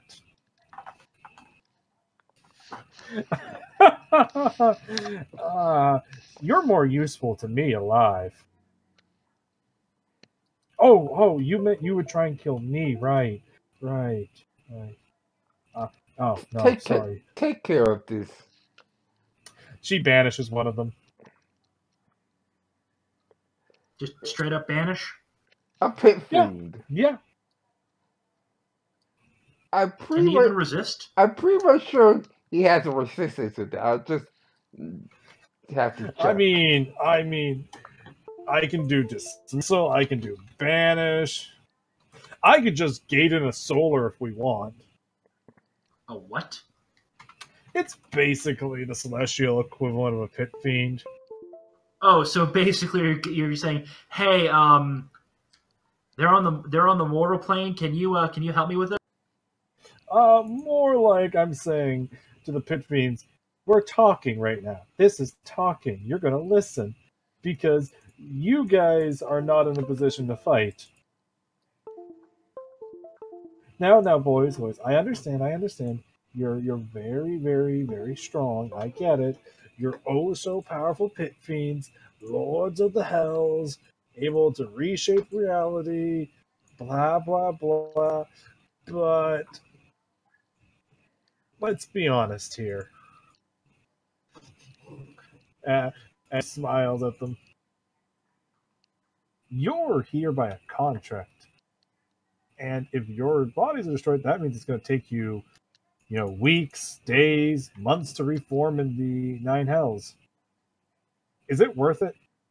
Is it worth it to fight us? We've won every time. We keep triumphing again and again and again. We've taken on things way bigger than you. We've taken on a guy that's killed members that are your power level, mano a mano. And there's more of us, and we're stronger. And heck, that's by the fact that I can literally just dismiss all of you. You're forgetting. You're inside of a giant circle. And I had 9 days to work on it. It only took 3 days for the reversal. Another day for the awaken. What do you think I did with the other 5? Interesting. Can you really risk the fact that I didn't just set up a limited wish spell that lets me I don't know. You're demons. Well, you're devils, technically. But at the end of the day, your your soul and your body are one being. So right now, that one being is inside of a giant circle under my control.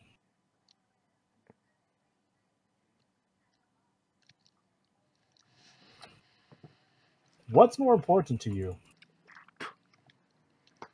Well, Can you take a bluff? Am I bluffing? I'm a Sandra.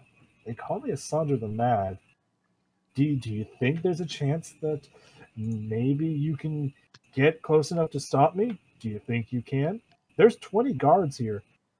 Each one of them can take on, small platoons. There's Vikrin. There's so many other things. And most importantly of all, she just throws back her cape and there's just shit ton of runes on it.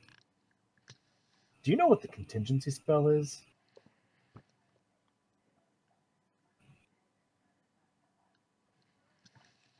You don't, do you? Because you devils can't learn it. Only mortals can. It's the thing that puts me ahead of you all. I have a backup. You don't. Now, let's parlay.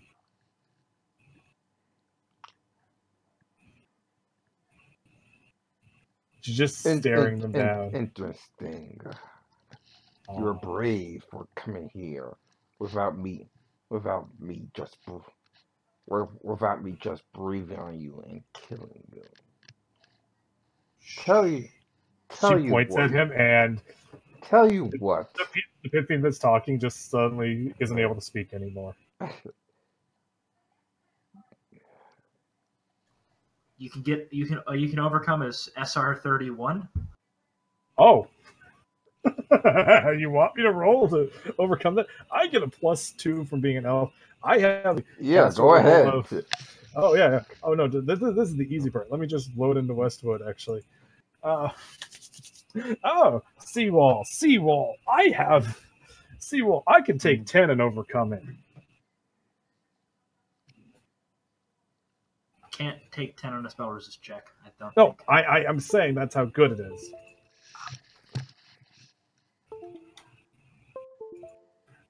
Just need to remember what level we are. 16. 16. Good. So I get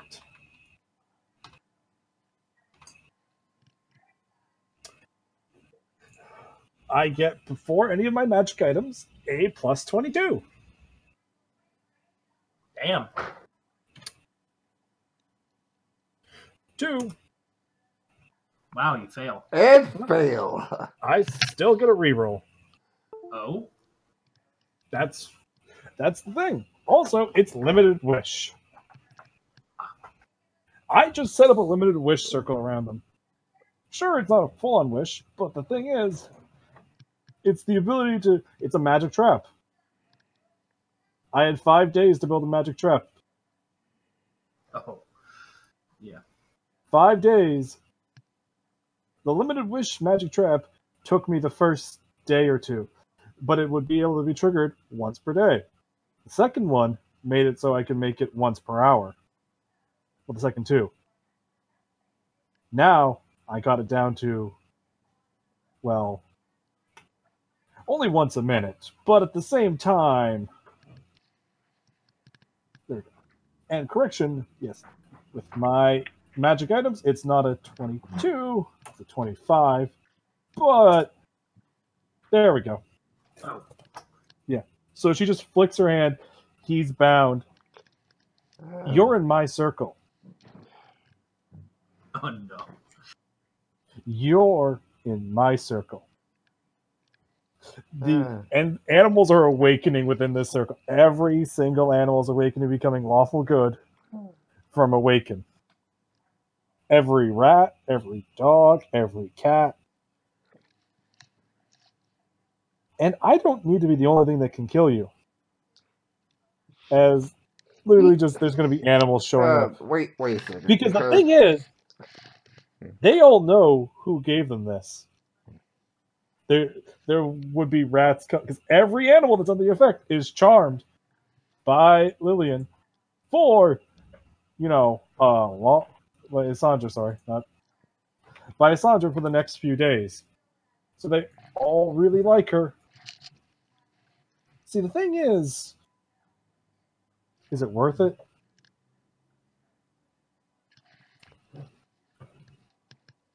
He can't speak, so you signed him. Yeah, I know. She smiles.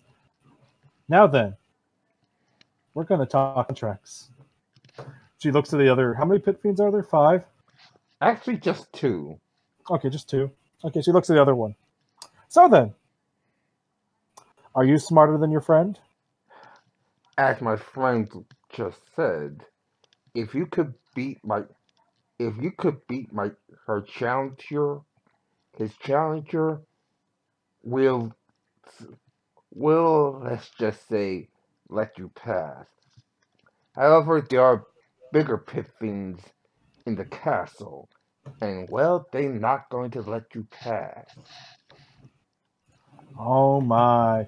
Oh dear. But it's going to be 1-on-1. No friends, Yeah. no family, no mere Sams. You're right.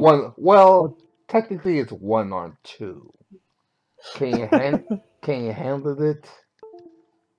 Oh. Ty? Yeah. I need every pit fiend to make a will save. It's only 2. No, every pit fiend in the city. That's gonna be at least 20 to 30. Jesus, just normally the one? largest you'll see these guys in groups of is 9. Yeah, well, they all need to make a will save. As Sandra's just going to start chuckling at them. This is not a good idea for all of you.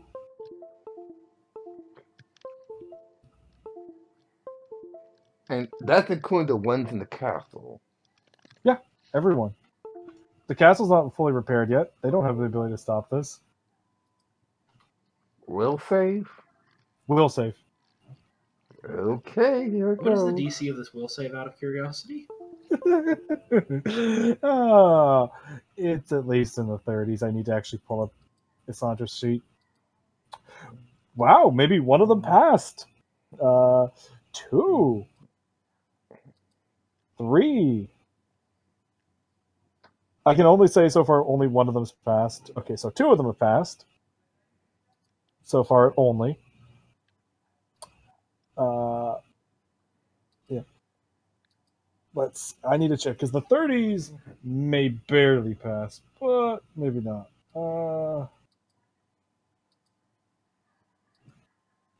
If Mythweavers would load, okay, let me just take a look. Just need to look at some things. Okay. So let's see. They're pit fiends. This is okay. Plus 6 for that. Okay, so that's going to be okay. So the 36, the 37, the 38, and the other 37 are the 4 that pass. Those will be in the castle. They're the 4 that are still here. The rest were just you deleted them. No.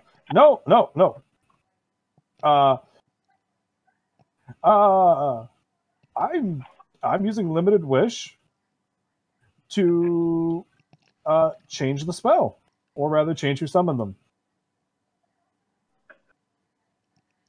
Oh. I change who summoned them to me.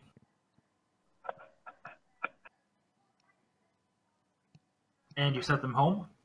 No. Then I say, clear the city of evil.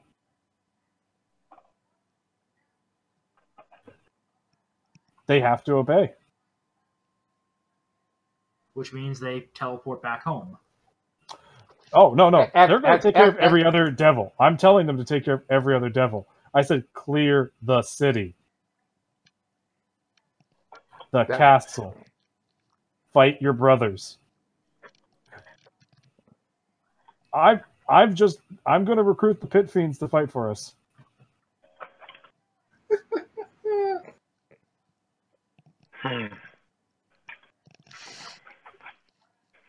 It's called a wish for a reason.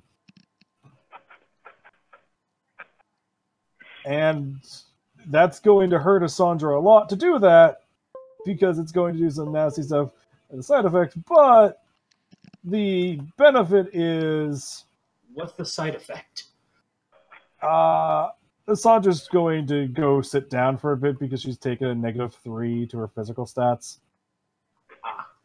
How long does that last for? 3 days, but I have cleric spells to remove it. Technically, I'm also going to be taking a -3 to my mental stats, but again, I can start using restorations to heal it off. But yeah, Sandra's like, yeah, go. Okay. Yeah. So, There's a bunch of spells that let you do things. Specifically, I could have also just done Limited Wish, Banishment, and just made every devil in the city be banished. But why banish them when I can just be like... Make them work for us. Exactly. There's a reason why Wish is so good. So, here's what I was actually going to do. To be fair, they can also just decide to say fuck off and leave, because... Yeah. Speaking of which, need to roll that. I'm fine. So, here's what they actually were going to do. They're going to use Death Mastery to resummon Ryu and Demon Horse and have you fight them 1-on-2. And if you win, then just pass along. But obviously I can't do that anymore because you took over the Pit Fiends. Also, I'm going to use their 16 wishes that I now have to boost Lillian's intelligence by 5. You mean Assandra's? Sorry, Sandra's. I keep thinking of Lillian because that's an arcane trickster I was playing in another game, and I can't open up a Sandra's page. I can pull up Lillian's, who has worse stats than Cassandra, and that's the thing. It's like I can look at the level 6 character, and I'm like, yes. So I know that this is this save because Cassandra's got the +6 here and the plus this, so I can say safely that it's this. It's like. And it's like, yay! There we go. I finally got a Sandra up. And yes, I was in fact correct. So only 4 of them passed. And now, with the power of wish, because it takes 5 wishes, her intelligence is now 25. Congrats. Naturally. Yeah. So you used 5 of them. So you used 5 of those wishes to boost yourself. Cool. And then I'm going to use 5 more to boost my con. Ooh, shiny. Well, yeah, my con was 10. I'm an elf. And you got another 6 of them. Which also just means I have 30 more HP. And then I have 6 more wishes left.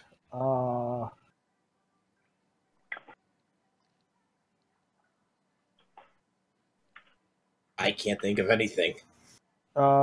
Well, I'm going to use 5 to boost my wisdom. So my wisdom spell, all my cleric spells are now higher DC. And then the last wish I'm going to use to boost Remy's charisma. Remy, your charisma is now 1 higher. Naturally.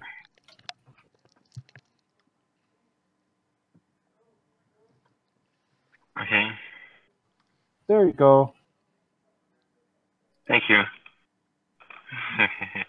So what? The pit fiends are all now marching towards the castle.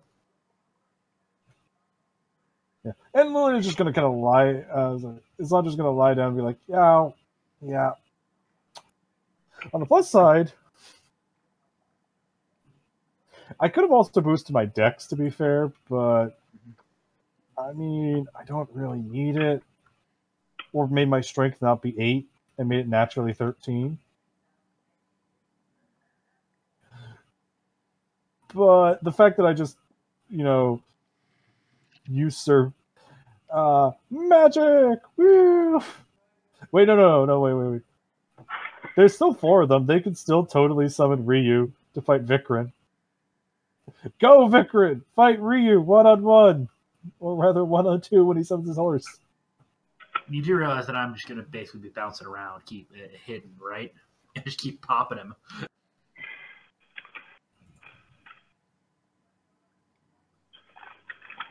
Because Ryu, if I remember right, it's a half-elf.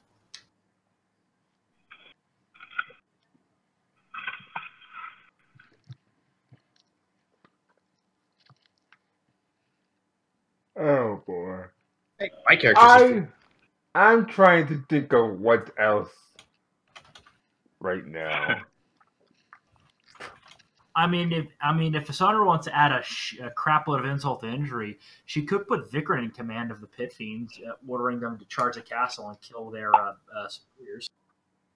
I mean, that's kind of a given. I didn't think I needed to note that, but yeah. Yes, I guess you're in charge of the Pit Fiends. A servant of Desna, a chaotic good god of freedom, is now in command of a bunch of Pit Fiends. I'm sorry, Ty. You gave me time, and I'm a wizard, and it's high-level D&D. So now they're forced to. Bring back Ryu. The other 4, yeah, I think that's what they're going to do. They're going to be like, come on out, Ryu! They throw a stone sphere, Ryu pops out. Half of the stone is white, the other half is red. They summon a demon horse, and, it's obviously black and white because it's an Ultra Ball. Ryu's a rare Pokemon, after all. He's not a Master Ball because he wasn't a guaranteed catch. Yeah. And Mavis and Christopher Garvey is now fighting Pit Fiends. Thankfully, one's a Necromancer and one's a Hell Knight. They see Vikrin a good distance away, shouting out orders to them. All right. Fine. Mr. Winchester takes aim, and do I see him try to take aim, or is he currently engaged in hand-to-hand combat with a couple of Pit Fiends? He's currently engaged. Note that you notice the gun shoots off 3 times every time he pulls the trigger. Pretty much just the all 9 for RoboCop. That's the surprise. Wait. As in, every time he pulls the trigger, it actually counts as 3 shots. So technically, Vikrin's gonna do a simple whisper. Technically, every battle is going to be like. Oh, whoops! Did I just? Nope, I did not fucker that one up. I got a 79 to disappear when I noticed him trying to when I noticed him noticing me. I have bullet ward prepared, and I'll also at least still try and hide. I was about to say, yeah, every shot from him is pretty much 12 shots in a row. It decreases in value, of course, every 3 shots, but yeah. I'm gonna go find myself a nice position to take him out from a distance. Do you require assistance, Vikrin? That'd be helpful. So yeah, that means he's nothing. That means the Pit Fiends are enough to do him because he just shoots about 12 shots in a row. The best part is the Pit Fiends can still gate in one other devil if we need to. But more importantly, they can throw it. They each can throw out 3 quicken fireballs. So, technically I could spread that out, or I could just be like, here, this 20-foot area just takes 561 damage. Fire there. So a barracks is just evaporated. Oh, wait. Also, technically, they can do that, and then they can throw out a meteor swarm at the same area. She's directing these poor Pit Fiends. She's like, Vikrin, you gotta do this. Oh god, the best part is the meteor swarm is so. And that bite is ungodly painful. Well, the thing is, they can do that once. They can do 517 and 581, sort of 587 to one building. So well over 500 damage because it gets halved because elemental damage. But at the same time, Oh, I would order. Okay, I would order them to target the Osmodian Church. They're blowing up their own house. And the best part is they can then throw out 2 more quicken fireballs, so they can just be like the soldiers like fuck, and then they still have the ability to scorching ray, and they can also create undead if they want, and they can just do normal fireballs at will. Yeah, so they can just be throwing out 2 fireballs every turn and just doing that damage for 3 turns, and then they can be like, yep, I might actually have one of them summon a meteor swarm right down on top of the Osmodian church. The meteor swarm's good too, but the best part is, besides the meteor swarm, they can also trap souls and make walls of fire. I'm not gonna do the trap soul. That's just mean. But they can make walls of fire. They can just be like, let's surround these bad guy buildings in firewalls, and then it's like, oh. So I guess I'll work with Saloon. We're going to get a nice vantage point to take out our not so good friend, Mr. Winchester, from a distance. Or I'll just try to sneak up on him. Or I'll just straight up try to sneak up on him and stab him in the back. I could try and distract him. I have bullet ward, so I can at least keep myself protected from his spell from him. So I guess I'll roll to sneak up behind him with both my swords out. And specifically, I guess I'll be engaging in combat with the Pit Fiend on the other side, so I'm going to get flanking. I'm going to try and get into a good advantageous position initially. So sneaking into a good advantageous position so I can see a good view of him while still having a chimney or something between me and... He looks at you and says, He can beat a 76 to stealth. He's probably seeing the 63. Yeah, he has true sight, so he can see the 63. Wait, okay, remember. Okay, you have got to reduce that by 20, so he's going to need a 43 perception check. Damn, in my case, it'd be a 56. I mean, to be fair, you can't make a stealth check with you have nothing to hide behind. So if he's looking at you with true sight and there's nothing to hide behind. Well, I said I was going to try and find a chimney or something. To I know. That is more of a passive thing. Yeah. Either way. Also, I believe the Rangers do get that camouflage ability, and I'm in favorite terrain, so. Damn, I haven't upgraded your stats because I don't. Damn, I haven't upgraded your stats. So what's the perception check? Okay, here we go. Oh, sorry, hide in plain. Let me check what camouflage does. Yep, camouflage at 12 level or higher.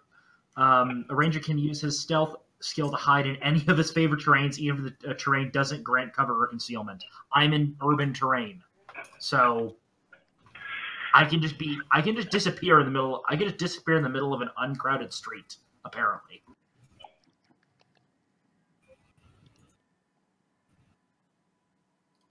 And next level, hide in plain sight. While in any of his favorite terrain, a ranger at 17th level or higher can use a stealth skill even when being observed. I can just go, you do not see me anymore. Poof. Oh, come on. Is he trying to search for us? Yeah, I'm failing. Yep. He knows you're here, he's just wondering where I'm you're right at. behind him with 2 Gladiuses out. Guys, should I be nice and just hit him with my saps? Do we want to capture him alive? Oh, sure.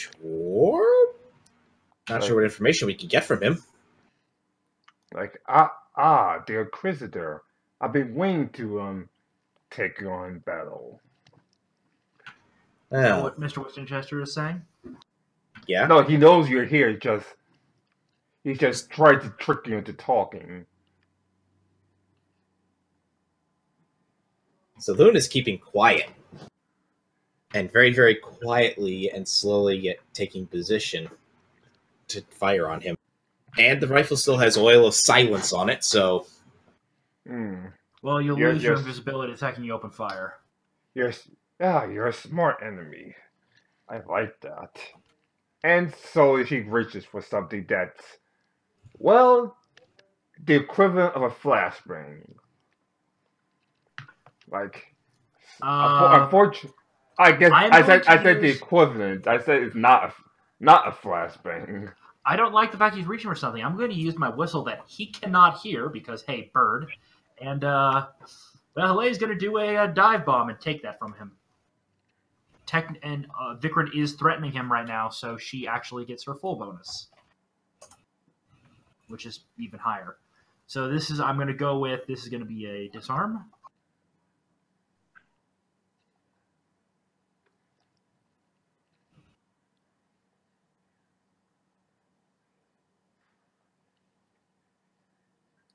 .26 versus his flat-foot CMD. Let me check my stat. Thanks for updating my stat to my phone, and yeah, it's barely hit. Yep, the hawk just takes the flashbang thing out of his hands and flies away.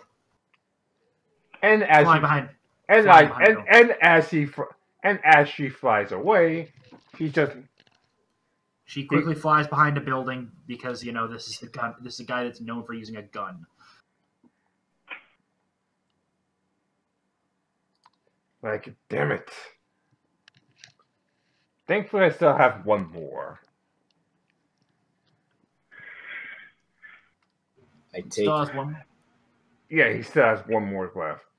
He takes it and tries to slam it into the ground. So, guess. That will actually immediately trigger Vikrin's attack of opportunity. He is not expecting this. So, Vikrin is going to take that from him. What, the second flashbang? Yes.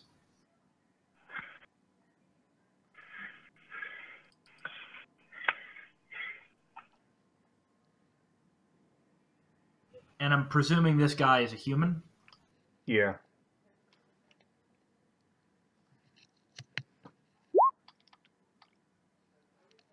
Yeah, I take it. I just appear out of nowhere, and suddenly I'm now holding the flashbang. As soon as Winchester turns around, I'm gonna just take a couple shots into his back. First one's an auto crit. I know. Just getting my numbers up.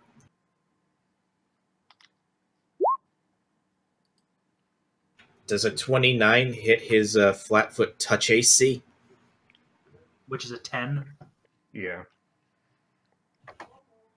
All right, he gets that. And let's just do our numbers.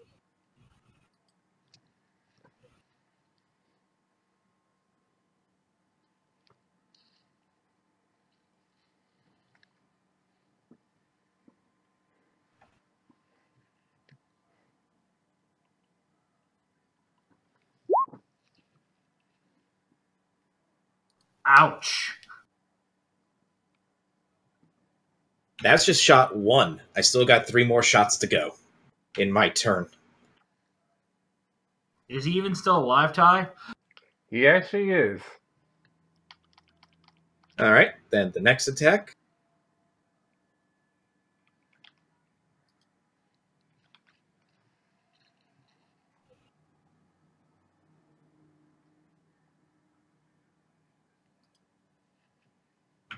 Is there like a slowdown for anyone else, or?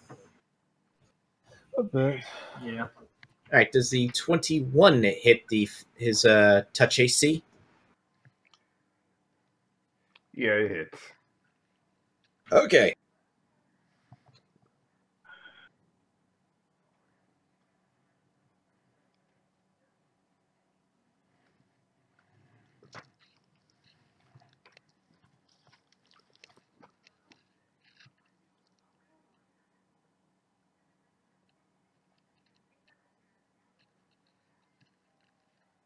So he took a grand total of 287 damage from me.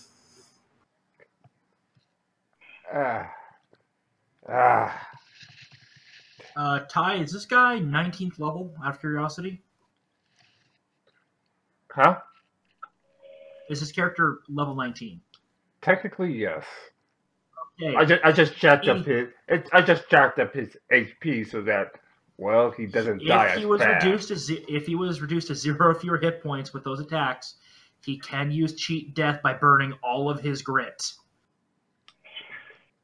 Thankfully, he doesn't have to do that yet. Oh. Because he's still alive, he's just say, good job. Oh, he's still standing? For now. Mr. Winchester has a couple of tricks up his sleeve. But yeah, he's technically still standing.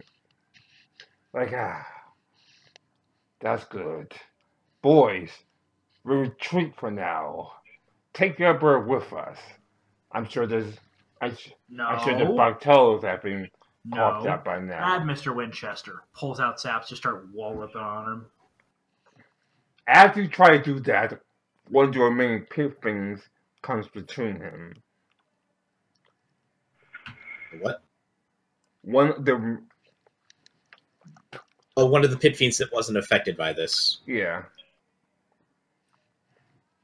Oh, I'm gonna keep my distance from that. Hey boys! 4 pit fiends jump down from the roof. Keep your boss busy.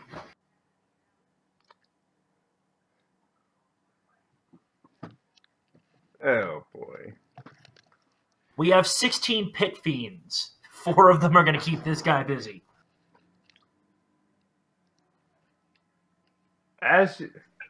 In all the chaos, Ryu's whispering something to Mavis, like, "Are you sure?" "Yes." I hate this spell. But if I have no choice, resurrection.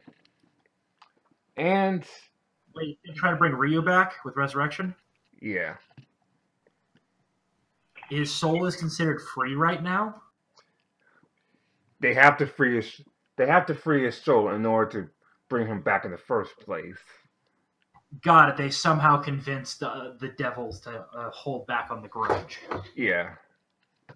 In order to bring him back, and Ryu uses the opportunity to get to his for a full resurrection. So yeah, Ryu's alive and well, and I pretty much have to cut his stats because he's no longer using an evil sword.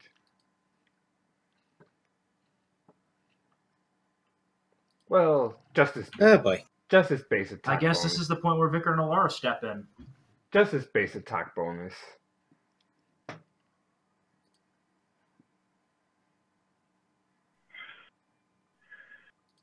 Alara has her sword out and she's pointing, and she's going to.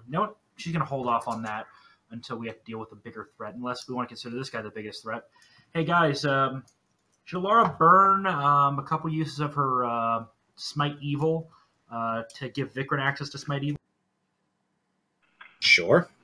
Sure, why not?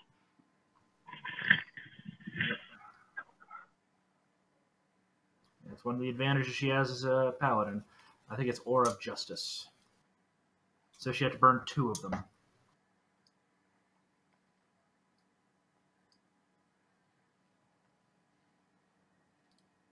Yep, she's pulling up the double check, make sure.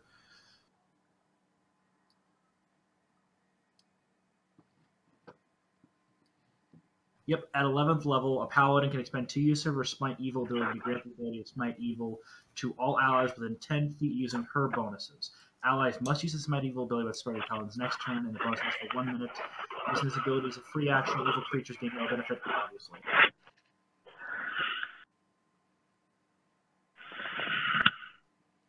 So yeah, Ryu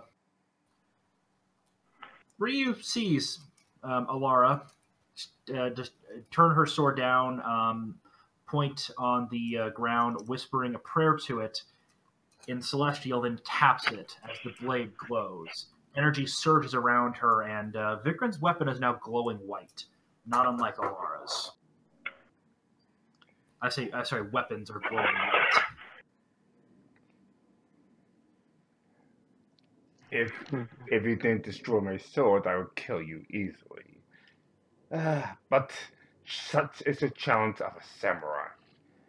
And I challenge you, pointing at Vikram. Moonrunner, one of the pit fiends, come.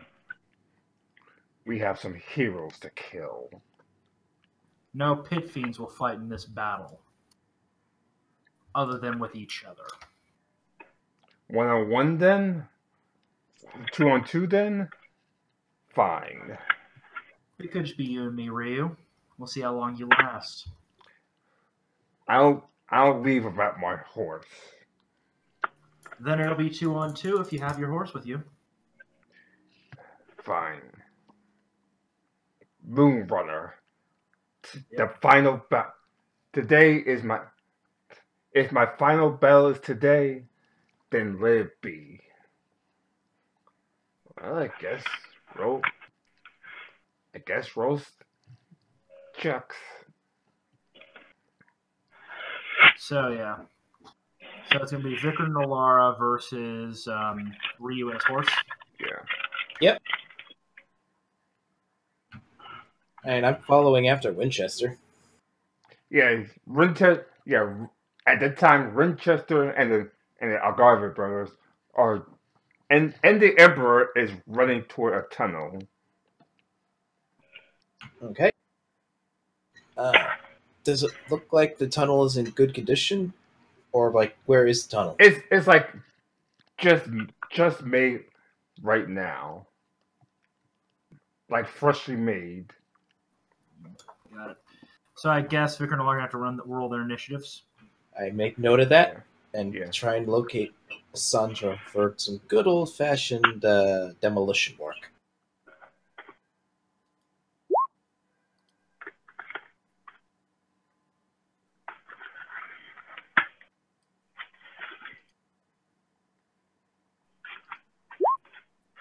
Oh, come on.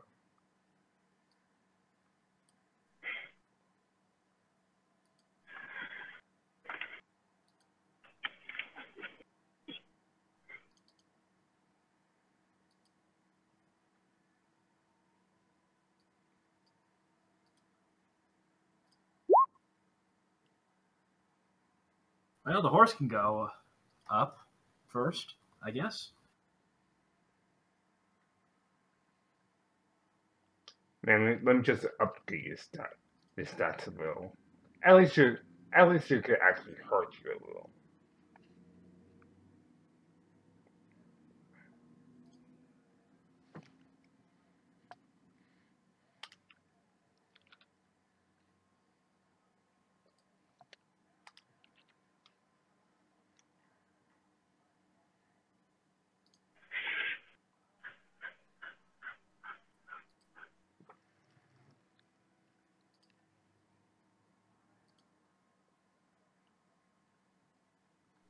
Go, Moonrunner! And she charges at Sandra first. Wanna.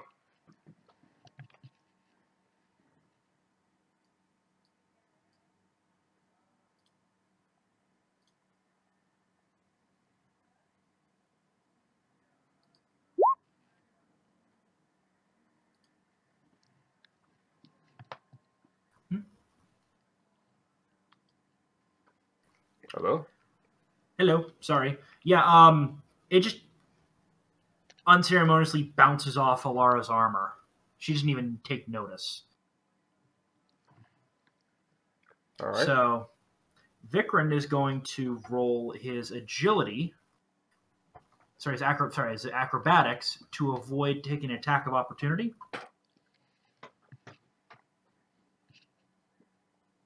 Let's see, and it'll be Does that beat the creature's CMD? I'm pretty sure. Yeah, it does. Vikram's able to sidestep like that. And as a counter, they're going to be Vikram and Alara are going to be operating on the same turn, coordinating. Is that okay, Tom? Sure. Yep. And Alara will sidestep 5 feet. So now Alara will attempt to shield. She'll attempt a full sweep of attacks. No special, but Vikram and Alara have declared on Ryu. Vikram has 10 rounds to utilize that before it's used up. So yeah, let's see.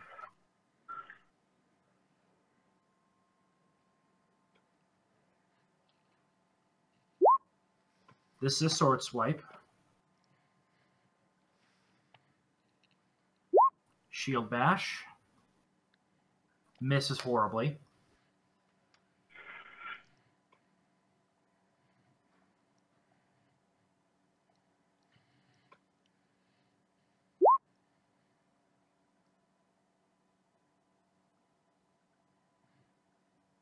Wait, hold it. I'm actually Alara made it double critted. Sorry about that. I've got to confirm the first one. Wait, nope. Sorry, never mind. I've got to confirm that one. My bad. Get my dice all mixed up. Okay. Yeah, I'm assuming a 20 does not hit its normal AC. Sorry, 22. No. Okay, so she gets 2 regular hits.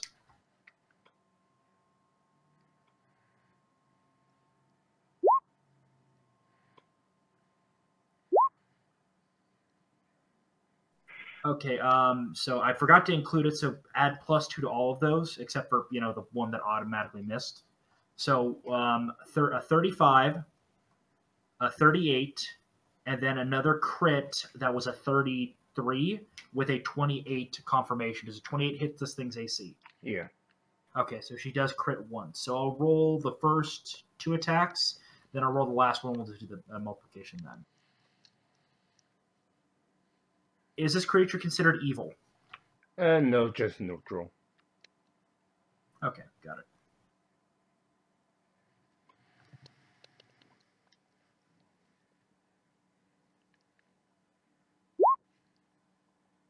So that it takes 24 from the first 2 strikes.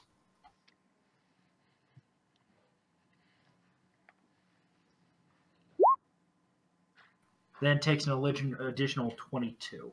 So the creature takes 46 damage from Alara's 3 swipes with her blade.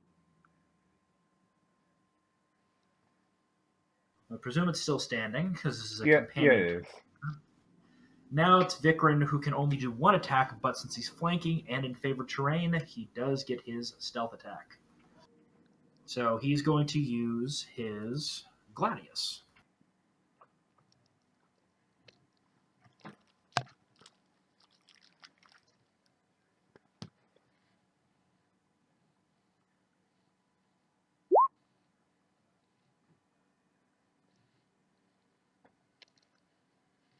Almost forgot the 36 does hit it.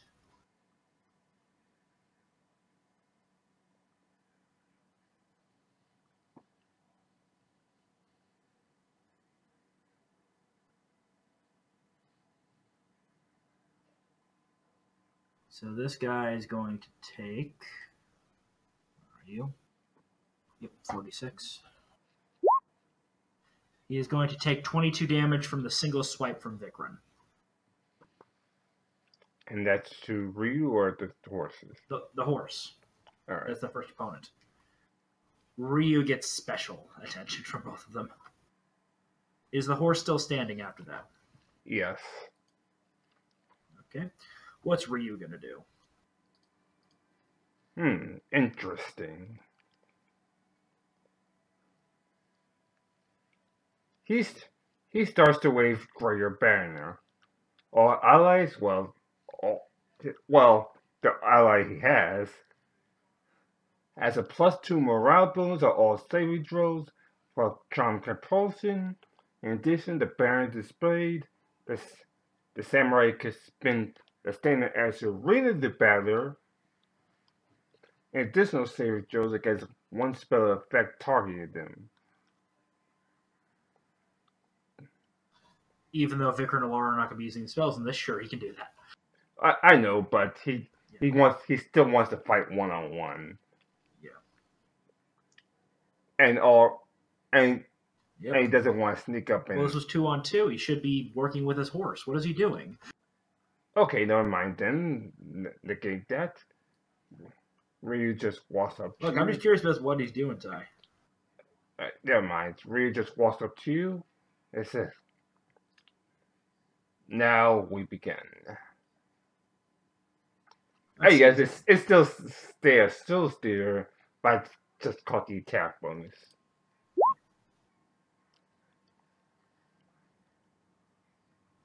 Ow. Wait, what is this? He has a plus 35? Wait, no. 1 second. Oops. That's quite a high roll. Yeah. Last one misses. Let me do the math.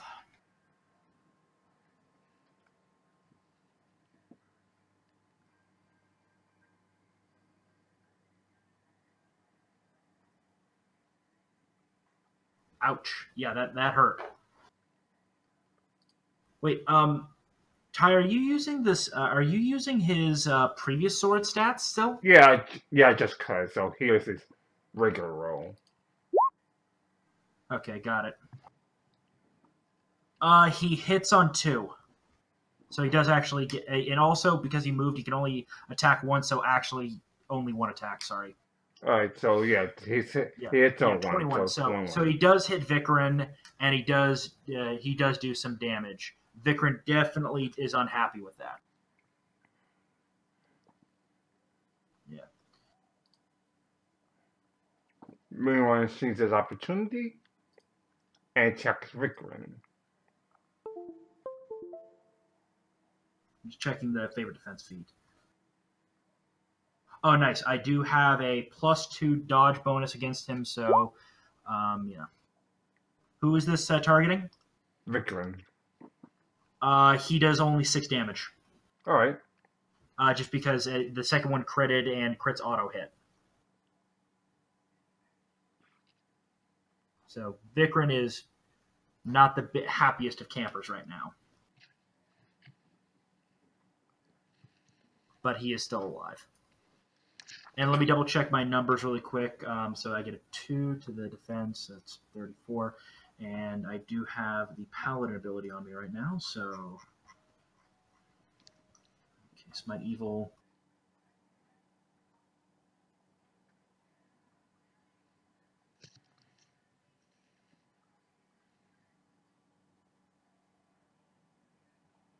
Okay, so yeah, Vicarin has an effective AC of 35 against Ryu. Because, wait, no. Deflection bonuses stack. I forgot that. Wait, do deflection bonuses stack? Yeah, deflection bonuses stack. Sorry. Yeah, I couldn't remember which one it was. It was the deflection bonus to do stack. So 3 plus 5. So actually, yeah, Vicarin has an effective AC of 36 against Ryu. Sorry, 37. So all you have to watch out for is the first and second slash. Theoretically, yeah. But remember, only 1 attack hit him because he can only No, attack. I meant if he has a full attack. Theoretically, yeah. So yeah, Laura is going to counter the horse, and she's going to do her whirlwind of attacks. I will do the math right this time. This is Sword Slash.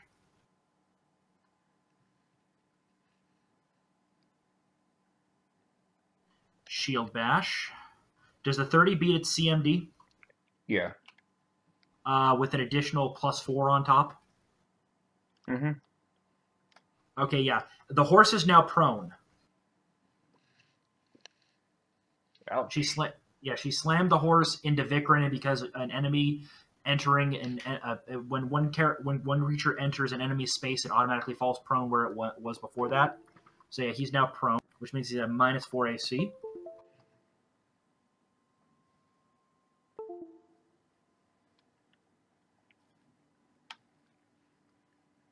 Last one misses, but yeah, we'll do that. We'll do the damage now.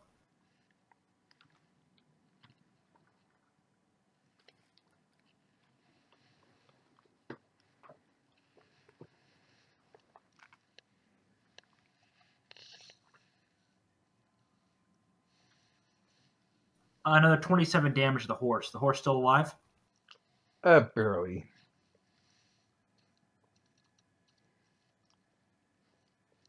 It's trying to limp back to its master. No, I'm not gonna actually show that right now, but yeah. Yeah. Vikrin is going to try and stab the horse to death.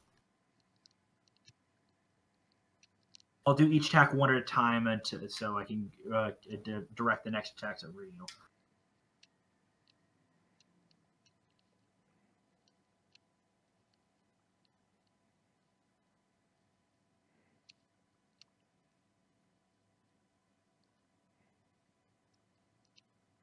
Subtract 2 from that. Subtract 2 from that attack. I forgot to.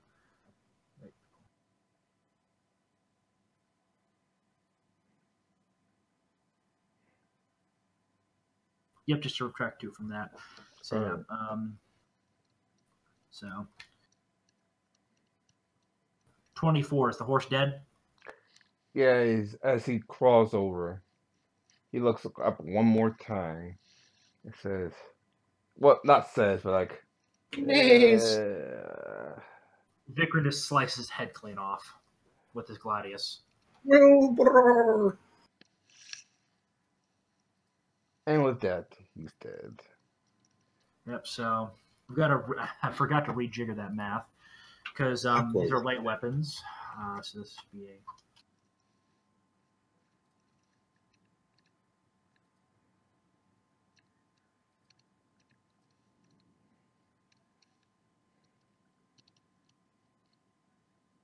I guess it's Ryu's go. So now Ryu is going to take the full brunt, and I do actually have to. I'm actually going to engage. I think it's power attack. So I'm going to reduce my attack by 4, but I gain an additional 8 damage per attack. So this is Vikrin's offhand. So, but I get certain bonuses. I get a +5 for fight. I get a +5 for fighting him, so I'm actually at a +1. Wait, nope, +4. My mistake. So I'm moot right now. Forgot Alara's. Wait, no, sorry, no +5. Forgot I boosted her charisma slightly. My mistake.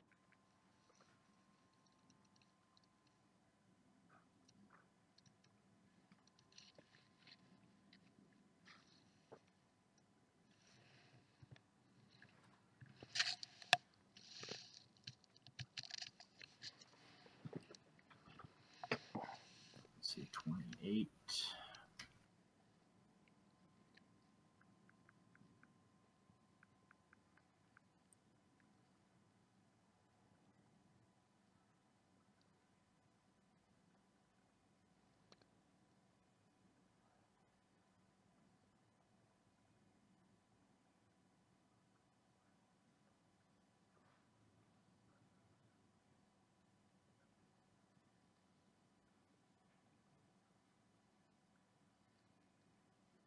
Was that all of them?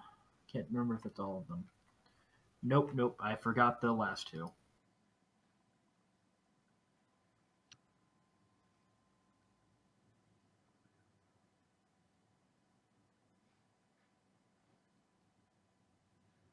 Okay, what was the DC to beat? For Ryu? Mm-hmm. Let me check.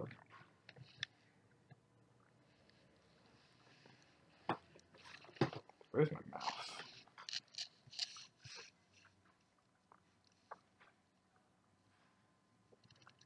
I think right now it's 25 because he's pretty much he. What was that time? Yeah, 25 because he's pretty much limited equipment. Okay, yeah, so that means pretty much no limited equipment. Yeah. Remember, he just got resurrected, so he doesn't have all his equipment yet. Okay, I hit on 1, 2, 3, 4, and the odds are okay, so let's see, 1, 2, 3 offhand. That's important. I do actually need to know this. 2 on hand. So yeah.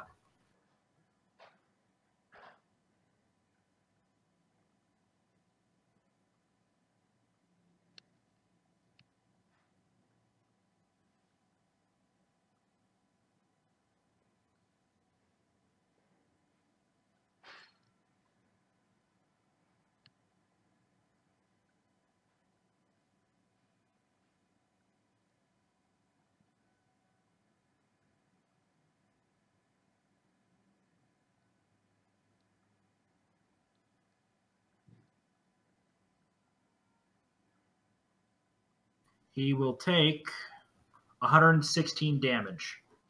Ouch.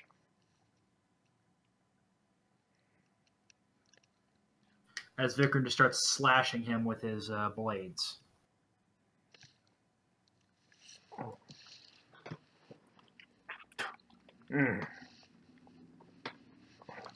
Now it's my turn.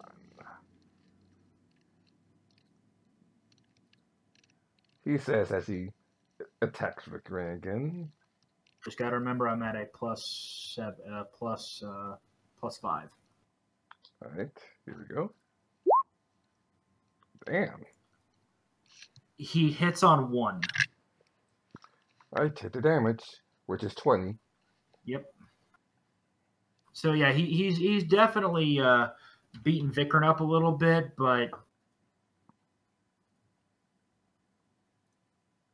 Yeah, I understand. yep. Well, remember, this is his last stand, so... Well, not yet, but you know, come on. I don't move this person from the battlefield. Well, no, not yet. Yep, Alara has enough movement to do it. So Alara is going to move, whoop, and walk around him, and she's going to shield bash him. So go ahead and swap Vikram and Alara's positions in the turn order. She'll go ahead of Vikram from now on. So Vikram will hold till after Alara.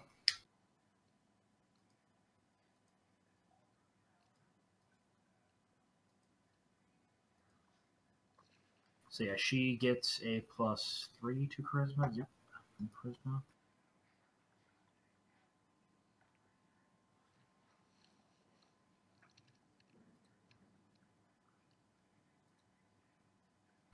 A 39 versus his AC and Flatfoot. Yeah, it hits. He's on the ground.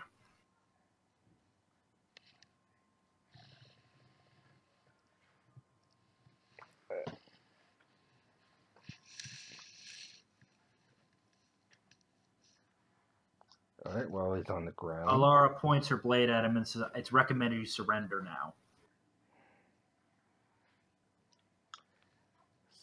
Sorry, hon. Once I make a chance, I can't surrender. No offense. I hope you understand.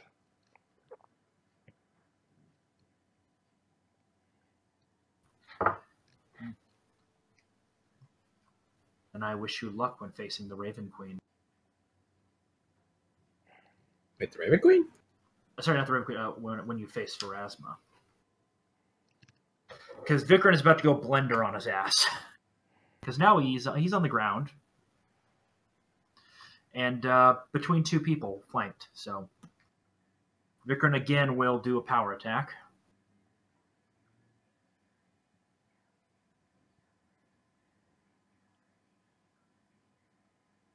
So okay, so it's going, let me do the math.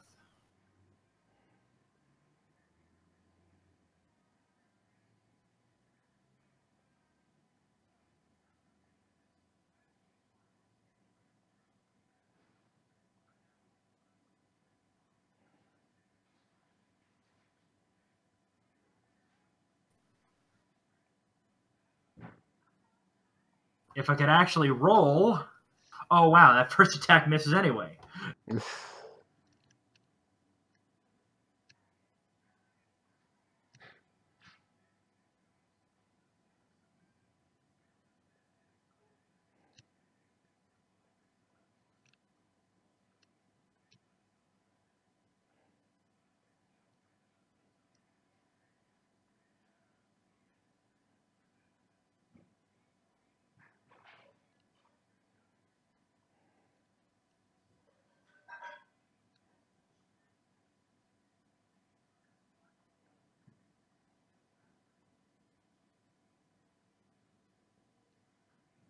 Okay, so first one on a miss, so one offhand, one on hand. So 2 offhand, 1 on hand.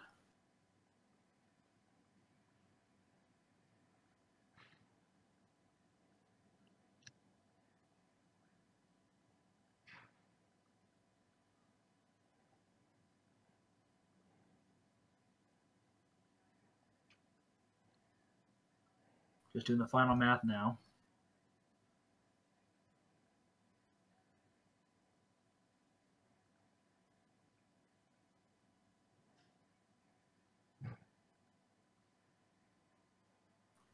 He takes another 118 damage. As he takes this damage, he stands up. But as you notice, he's pretty much semi-conscious. He's using the last stand ability.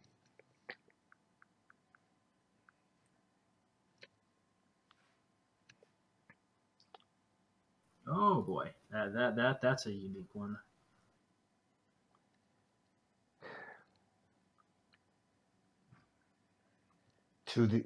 He just looks at Victory and says, "To the end."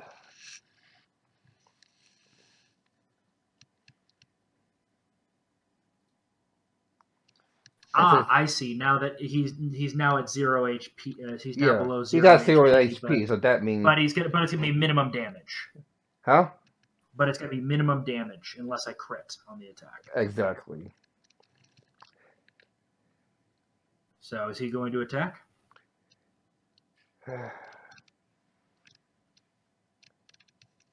He looks like he's going to attack, and then an uncharacteristic move, sheaves his sword. You beat me.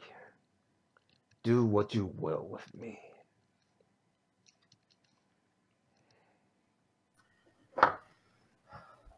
Snap. Nope. Vikrin's neutral good. Drop your sword. Hands to the back of the head. Fine. He drops his sword at Wakasashi. Yep. Alara's gonna kind of use her sword to scoot those away pretty quickly. And Vikrin's going to do a full pat down for any other weapons on him. Full search. Well, because he got resurrected, he has no other weapons on him. The horse, however, still has his thornbow. Yeah. Well, would somebody mind poking Sandra, have her opening the door of the pocket dimension? I've got a new guest for Hotel Sandra.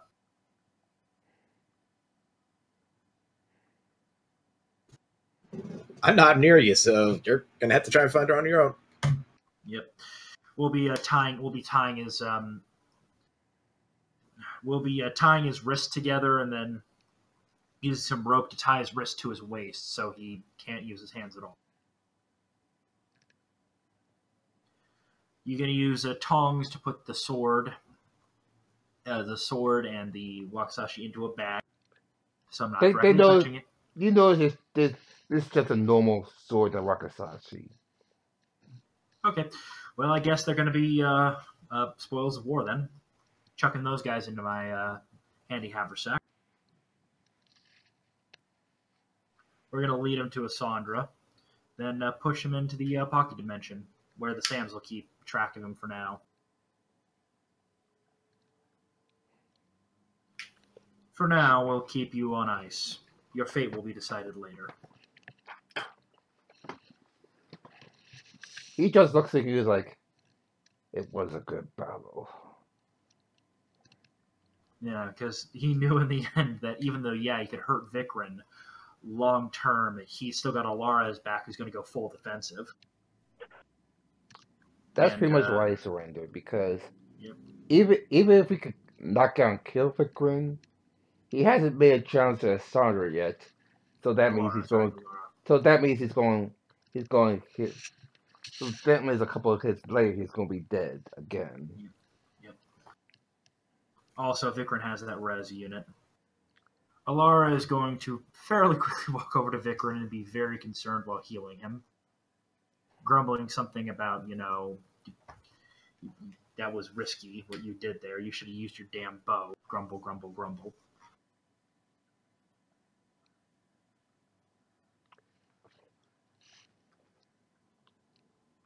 So she's an 11. She's a 11th level paladin. That should be noted on the sheet.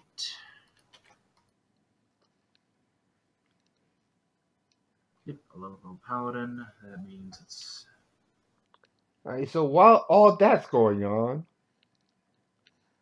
Assand, the Emperor and his men is making their way to the tunnel. Saloon, what are you going to do? Okay, I'm going to follow them, but staying about how far back do I want to be? I want to be up to at most 800 feet away from Winchester, and also cast Bullet Ward again, so I got my protection. I'm following. Alright, what's tunnel going to do? Do I have like a... Even at 800 feet, does it look like I have a clear shot at Winchester, or is he like just too heavily obscured? Too heavily obscured. Okay, what about much, Marvis? Mavis? Yeah, he got a clear shot at him. Oh, I can get some shots off on him? Mm-hmm. Okay.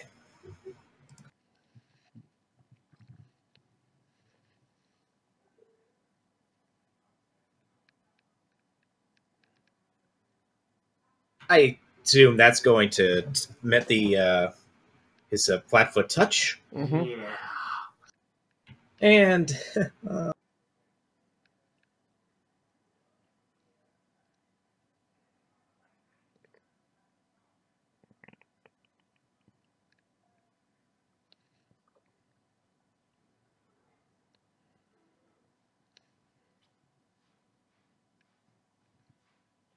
so Marvis just took right now 176 damage. Is he still alive or dead? So here's what happened. I think you blew his damn head off. No, actually, he blew his chest out. He's like, "Oh!" As you shot him through the heart. Shot through the heart, and you're to blame. Darling, you give love a bad name. Continue on. Right now you're a clear shot of Winchester. All right, take a shot at Winchester. Okay.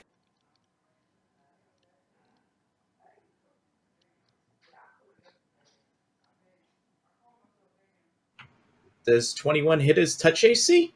Nope. At least a 25.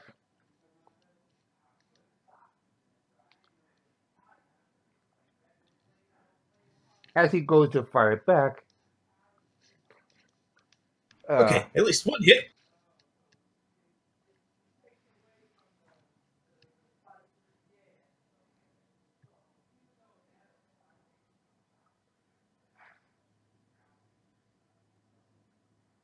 So he takes then 47 damage.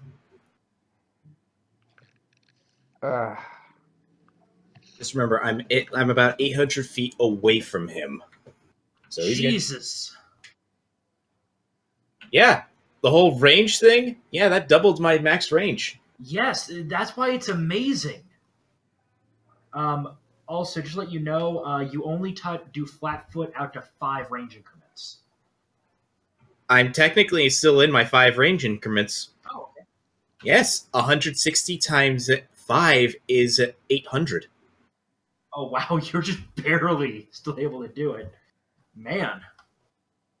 That's a long shot, yo. Right? Yep. Eventually, it's light in the tunnel, and you on the field. We're on the field. All right, so light in the tunnel. Okay. So drop myself on the field right here. No, no, I'm about to no, as in 1 second. 1 second.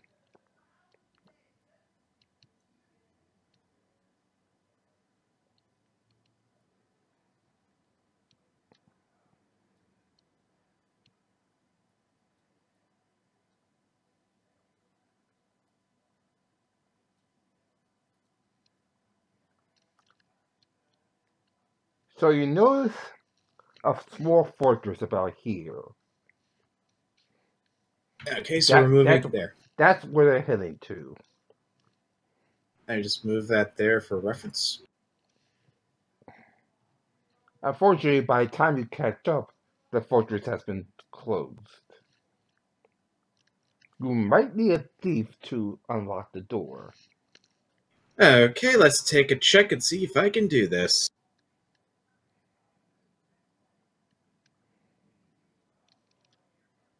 Wait, are you going to try the utility shot?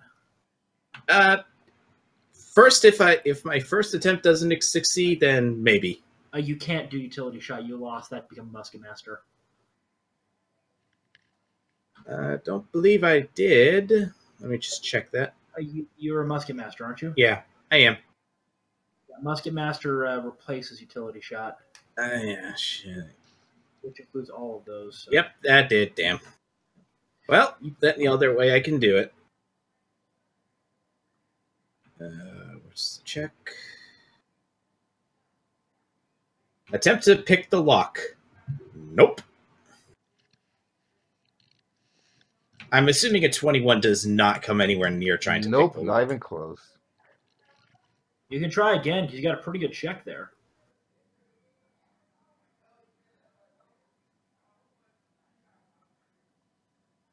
I don't think there's a lock in existence with a DC higher than 35. Yeah, you picked the lock. Okay. I'll double check to see if there is one that has one higher, just to make sure. Recast. Well, I still have my bullets still flying around me. I cast casting invisibility while opening a door. Well, that'd be interesting. Do I hear anyone on the other side?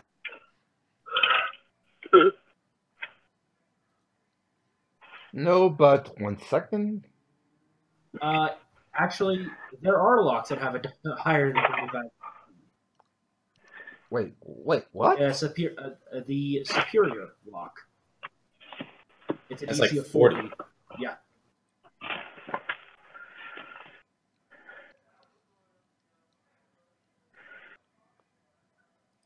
DC 20 is a simple. DC 25 is average. DC 30 is good, and DC 40 is superior.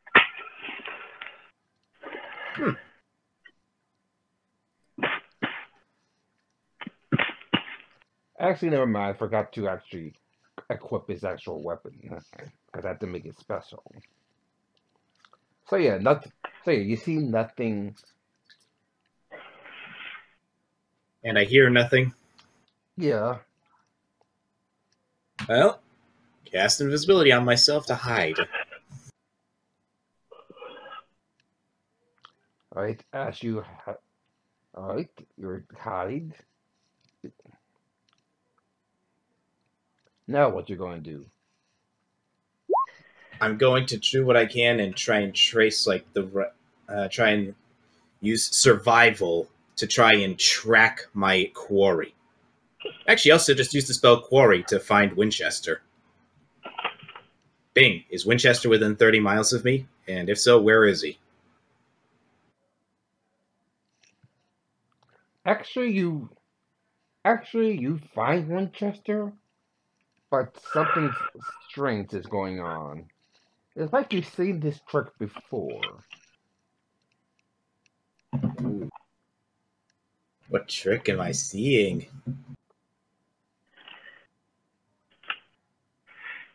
There's only one way to find out. I'm prepared for fight.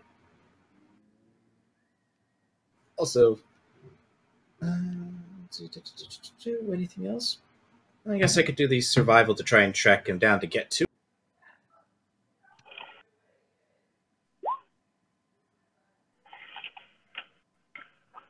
With the 29, am I able to try and find him? Not really. You have a feeling magic is involved in this trick. True sight is something I'd need. Well, it's not invisibility because I can see through that. Illusions. Okay. Knowledge Arcana. What can I do to help break through whatever it is that's affecting this? Because, man.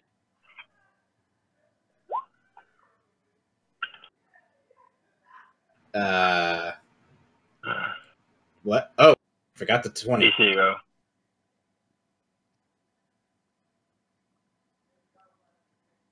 That's the actual roll. 41. Alright. Remember the old magic guild? That's the Yes. trick.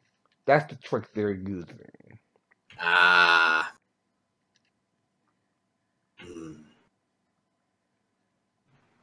This one might need some reinforcements with. Also, my character would obviously know that, but refresh my memory. How exactly did we get past that illusion in the old magic guild? A special key. Ah, so we're going to need a special key. Or some way to break the illusion. Well, we're definitely going to need a Zandra then.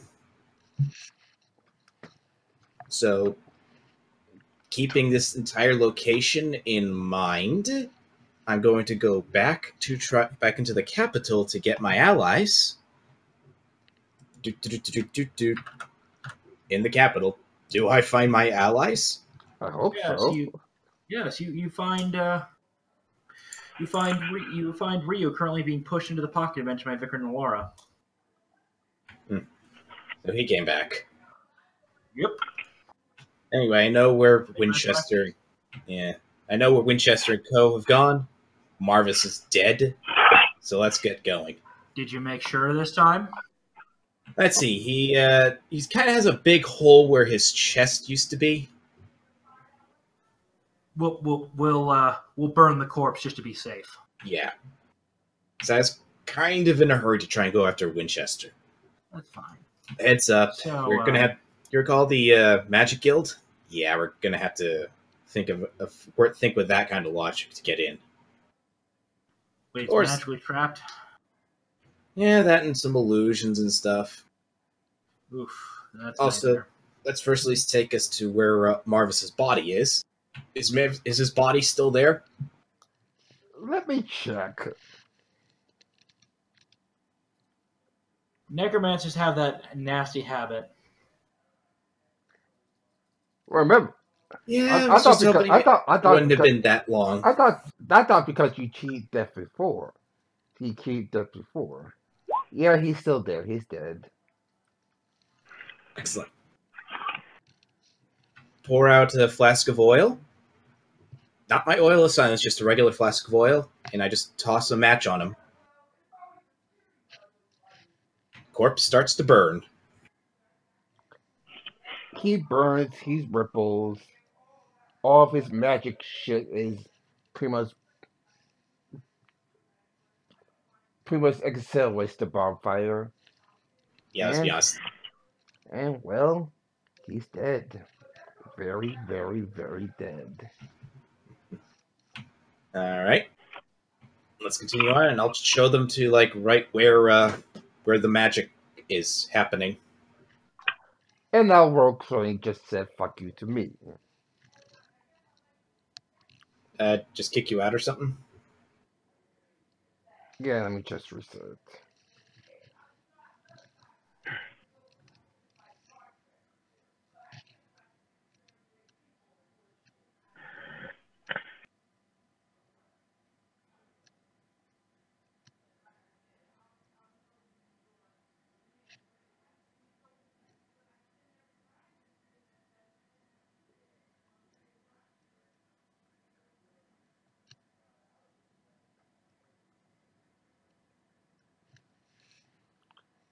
And I'm back. All right.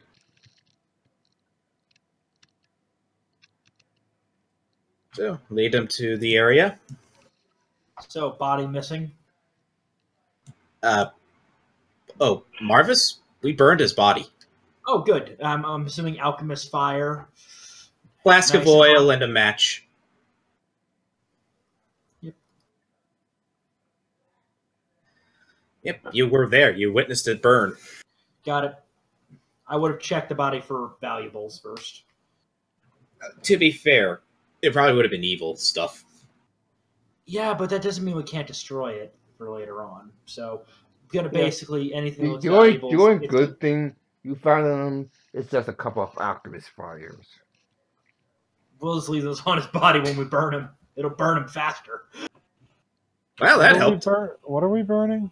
Yeah, Okay. Marvis's Davis's dead body. body. Oh, well, I got you a present. Yay.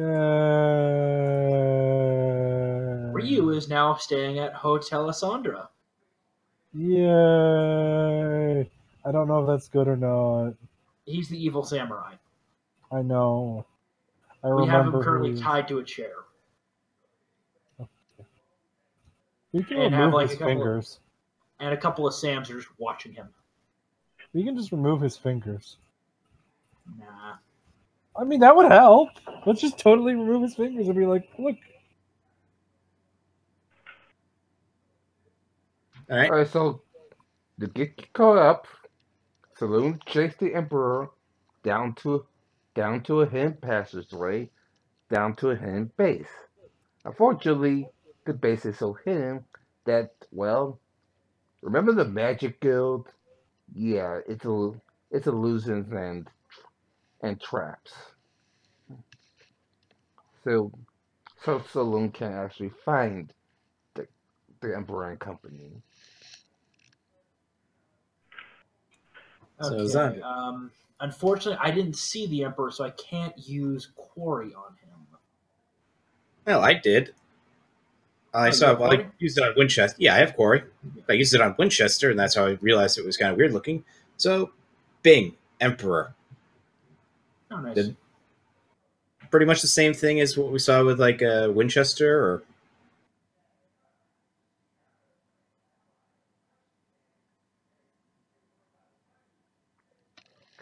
Alright, so what you gonna do now? How Oh, are so you going to break this illusion? Isandra. Does Isandra know like a very powerful dispel magic?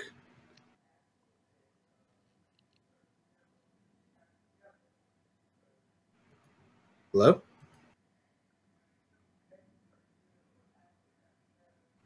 Hello? Hello. Hello. Okay. Second, I thought I got disconnected. Everyone else here? Mm-hmm. I think so. Okay. So, disable magic. That might be a good option. Because that would probably dispel all the traps and illusions.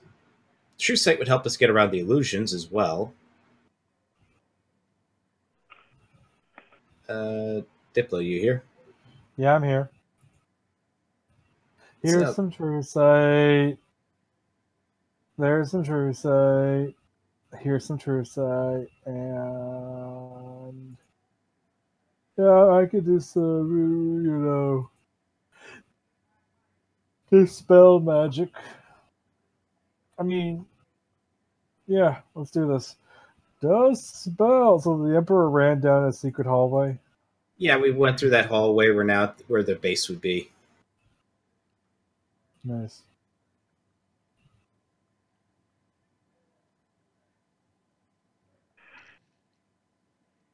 So, bing, bing. Okay, True Sight. We see through the illusions. What are we seeing now? Kinky Yep. people. The Emperor seeing an emergency drone with Winchester and Agave from his planning, and the two remaining devils. So basically, they're just right in front of us. Mm-hmm. Well, I got my rifle ready, and I'm about to take 4 shots at Winchester. So, Hold I on. really should. Look, Mhm. let's make this playing field a little less fair. Vikran whistles, and do any of the devils that are under our control hear us? I mean, we could just have the devils fight this and be like, go! Nah, I think we'll have them handle the devils. I don't feel like playing with it. Okay, so 2 devils per each of their devils to make it fair. They want to do 2-1 odds with us. Yeah, they hear you. So they're probably grumbling that, they're having to take orders from a servant of Desna, but hey. It's for the good of their knowledge, their learning.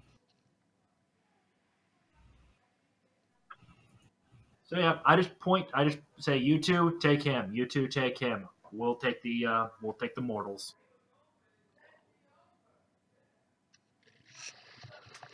All right. And Vikran is also, so that we have someone else with this, going to designate his quarry as the emperor. He's going to point at the emperor and saying, "You're not getting away from me."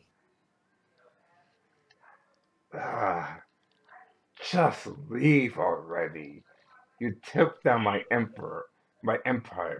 What do you want from me? You took down my emperor, broke down my whorehouses, and destroyed my arena. What more can you take from me? Your crown. And who will lead? I'm the last of my line, remember? My parents are dead. Your father, who we resurrected because we got a hold of Ryu's sword, and then freed the souls from it, resurrecting both your father and your mother. They are very unhappy with you, young man. Also, I could just take over this nation. Like, literally, it wouldn't be that hard. I mean, who's going to be like, Asandra can't own this empire? Asandra is a bad ruler. I think everybody would agree that I'm a good ruler. I think he'd be a scarily efficient ruler. Good ruler. My father's weak. That's why I took over the empire. Look at. He was wise. No, he's a fairly wise and intelligent man, and fairly charismatic. He's just not physically strong. Those are the most dangerous men. But look at the Countess says I ruled the empire. I took over all this land. I took over other lands. I almost took over with the help of devils, and we flipped it with 5 people and a hawk most of the time. You got lucky. But that's why I'm interested in you. So I make you an offer one final time. Join us, and together we'll rule everything. In the name of Asmodeus, of course. So Loon just smacks Isandra on the rear. You know what to do. So Loon, save it for after the fight. CK.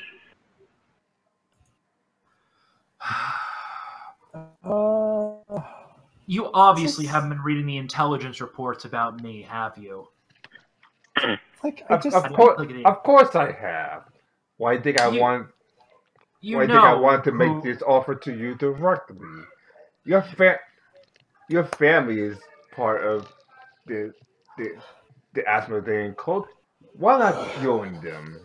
I was planning to recruit them anyway. You mean my father, who and my two older sisters? Exactly. I was planning whom to I haven't seen for 70 years. And my true father and mother are both extremely devout Desnans who raised me. I was planning to recruit them anyway and destroy your so-called true father. Okay, he's getting arrow to the face. Arrow to the face. Arrow to the face. No, wait. Just before you impose arrow to the face, I gave Isandra permission for CK. Yay! Cloud kill! Then you can arrow. You're going to drop cloud kill on them? I mean, yeah, I'm just going to drop cloud killing geese on him. Then you can arrow him. Okay. Just the geese just sit still and not move. Just before the geese hit, he says, "Agave, Winchester, defend me." What? Really? They're gonna defend you? Oh my god! Well, that's his last line of defense. So of course, they're both bitches. I've had to deal with more troublesome stains from A Night with Saloon. The real things that you should have sent against us immediately was those two guys, and it's the two pit fiends currently. I've got a feeling one of them they're currently in battle. Is being pinned. Yeah, they're currently in battle. I'm imagining. No, what I'm imagining is let's go with the Emperor controlled pit fiends. One of them is currently in a full Nelson while getting punched. A full Nelson by one of our pit fiends while getting punched by another. And then the other one is just basically is just kind of fighting. Is just currently dealing with two of them that are currently bouncing him back and forth while flanking him. Just that image of pit fiends beating up on each other just amuses Vikram so much.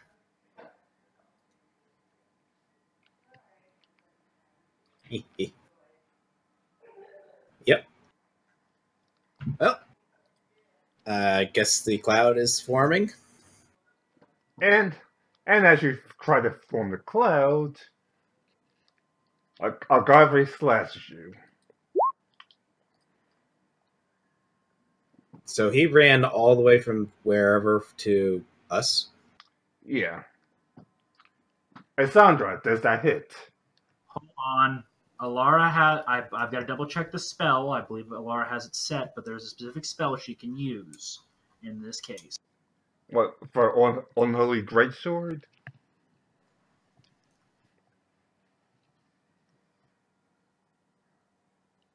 Let's see. What is it?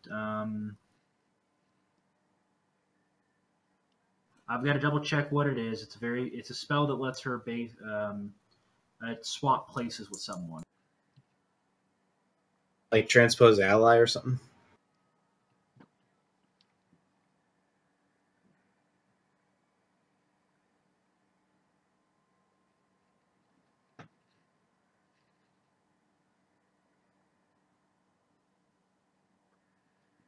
Hold on, I'm double checking it.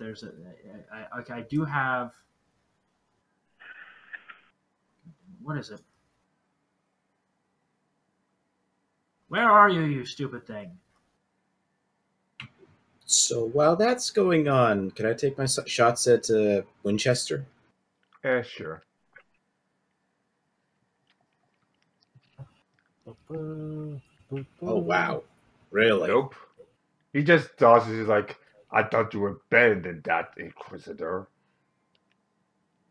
Yay! Fight. Not bad. Not bad at all.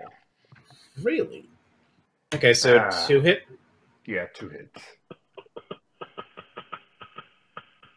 I guess all Laura could do is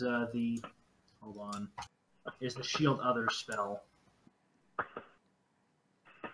Well, in addition to all the damage he's taken before this, he takes an additional 87 damage.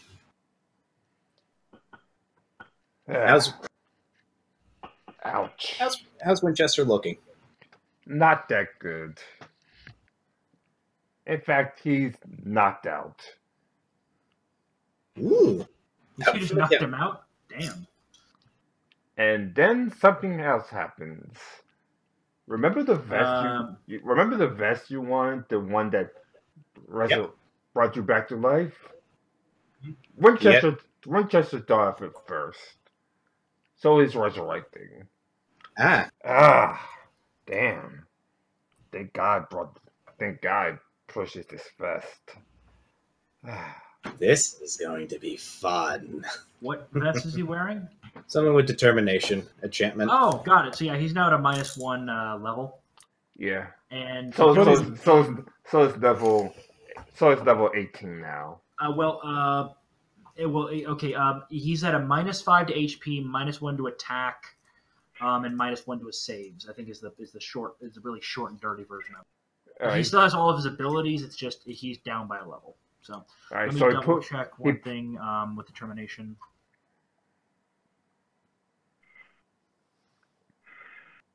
There we go. It gives the Breath of Life spell, so he would get back when he hits 0. And also any damage that he did take, it doesn't stop him at 0. This can just keep him alive, so he might have some health. If it'll ever freaking load. Like Emperor, fine, and the Emperor pretty much heals him. Oh. So yeah, he's actually a cleric, believe it or not. There we go. Okay, the spell would cure 5d8 plus 10 HP. It's not the most powerful, but it's a way to keep alive. So yeah, he's back to full health because, well, believe it or not, the Emperor is actually a cleric. How about Asmodeus? Yeah, that's drain time. Yay! I might have another addition to your collection, Cassandra.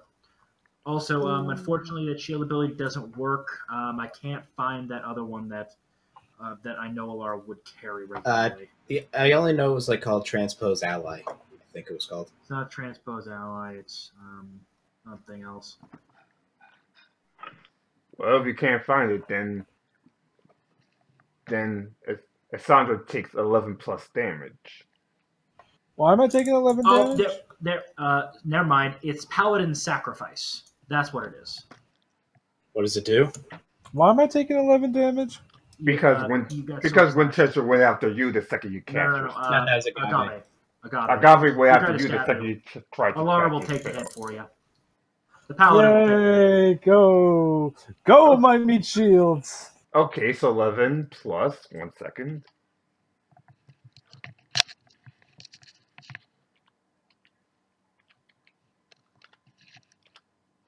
Okay, here we go. You open up okay, here we go. Yeah. One creature instantaneous, range close. You open up a brief but powerful divine conduit between you and another creature, taking on the damage and any other effects that creature suffers while the creature in range is hit by the attack or fails a saving throw. You can cast the spell, and the wounds or effects are magically transmitted to you instead. You are affected as if you were hit by the attack or failed saving throw, taking all damage, suffering all the adverse effects. Any resistances or immunities you apply normally, but you cannot otherwise reduce or negate the effects in any way. If you use the spell effect against your target, you increase the area. So yeah, yep. Alara takes 15 damage. She can tank that.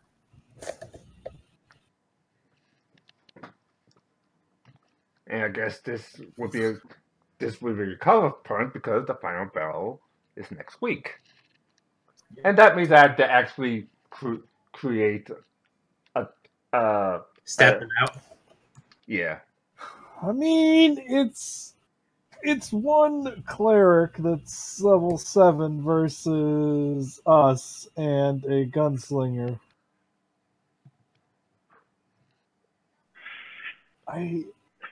Well, at least it makes an interesting final battle, because at this moment the only person that can actually hurt you is with Agave and Winchester.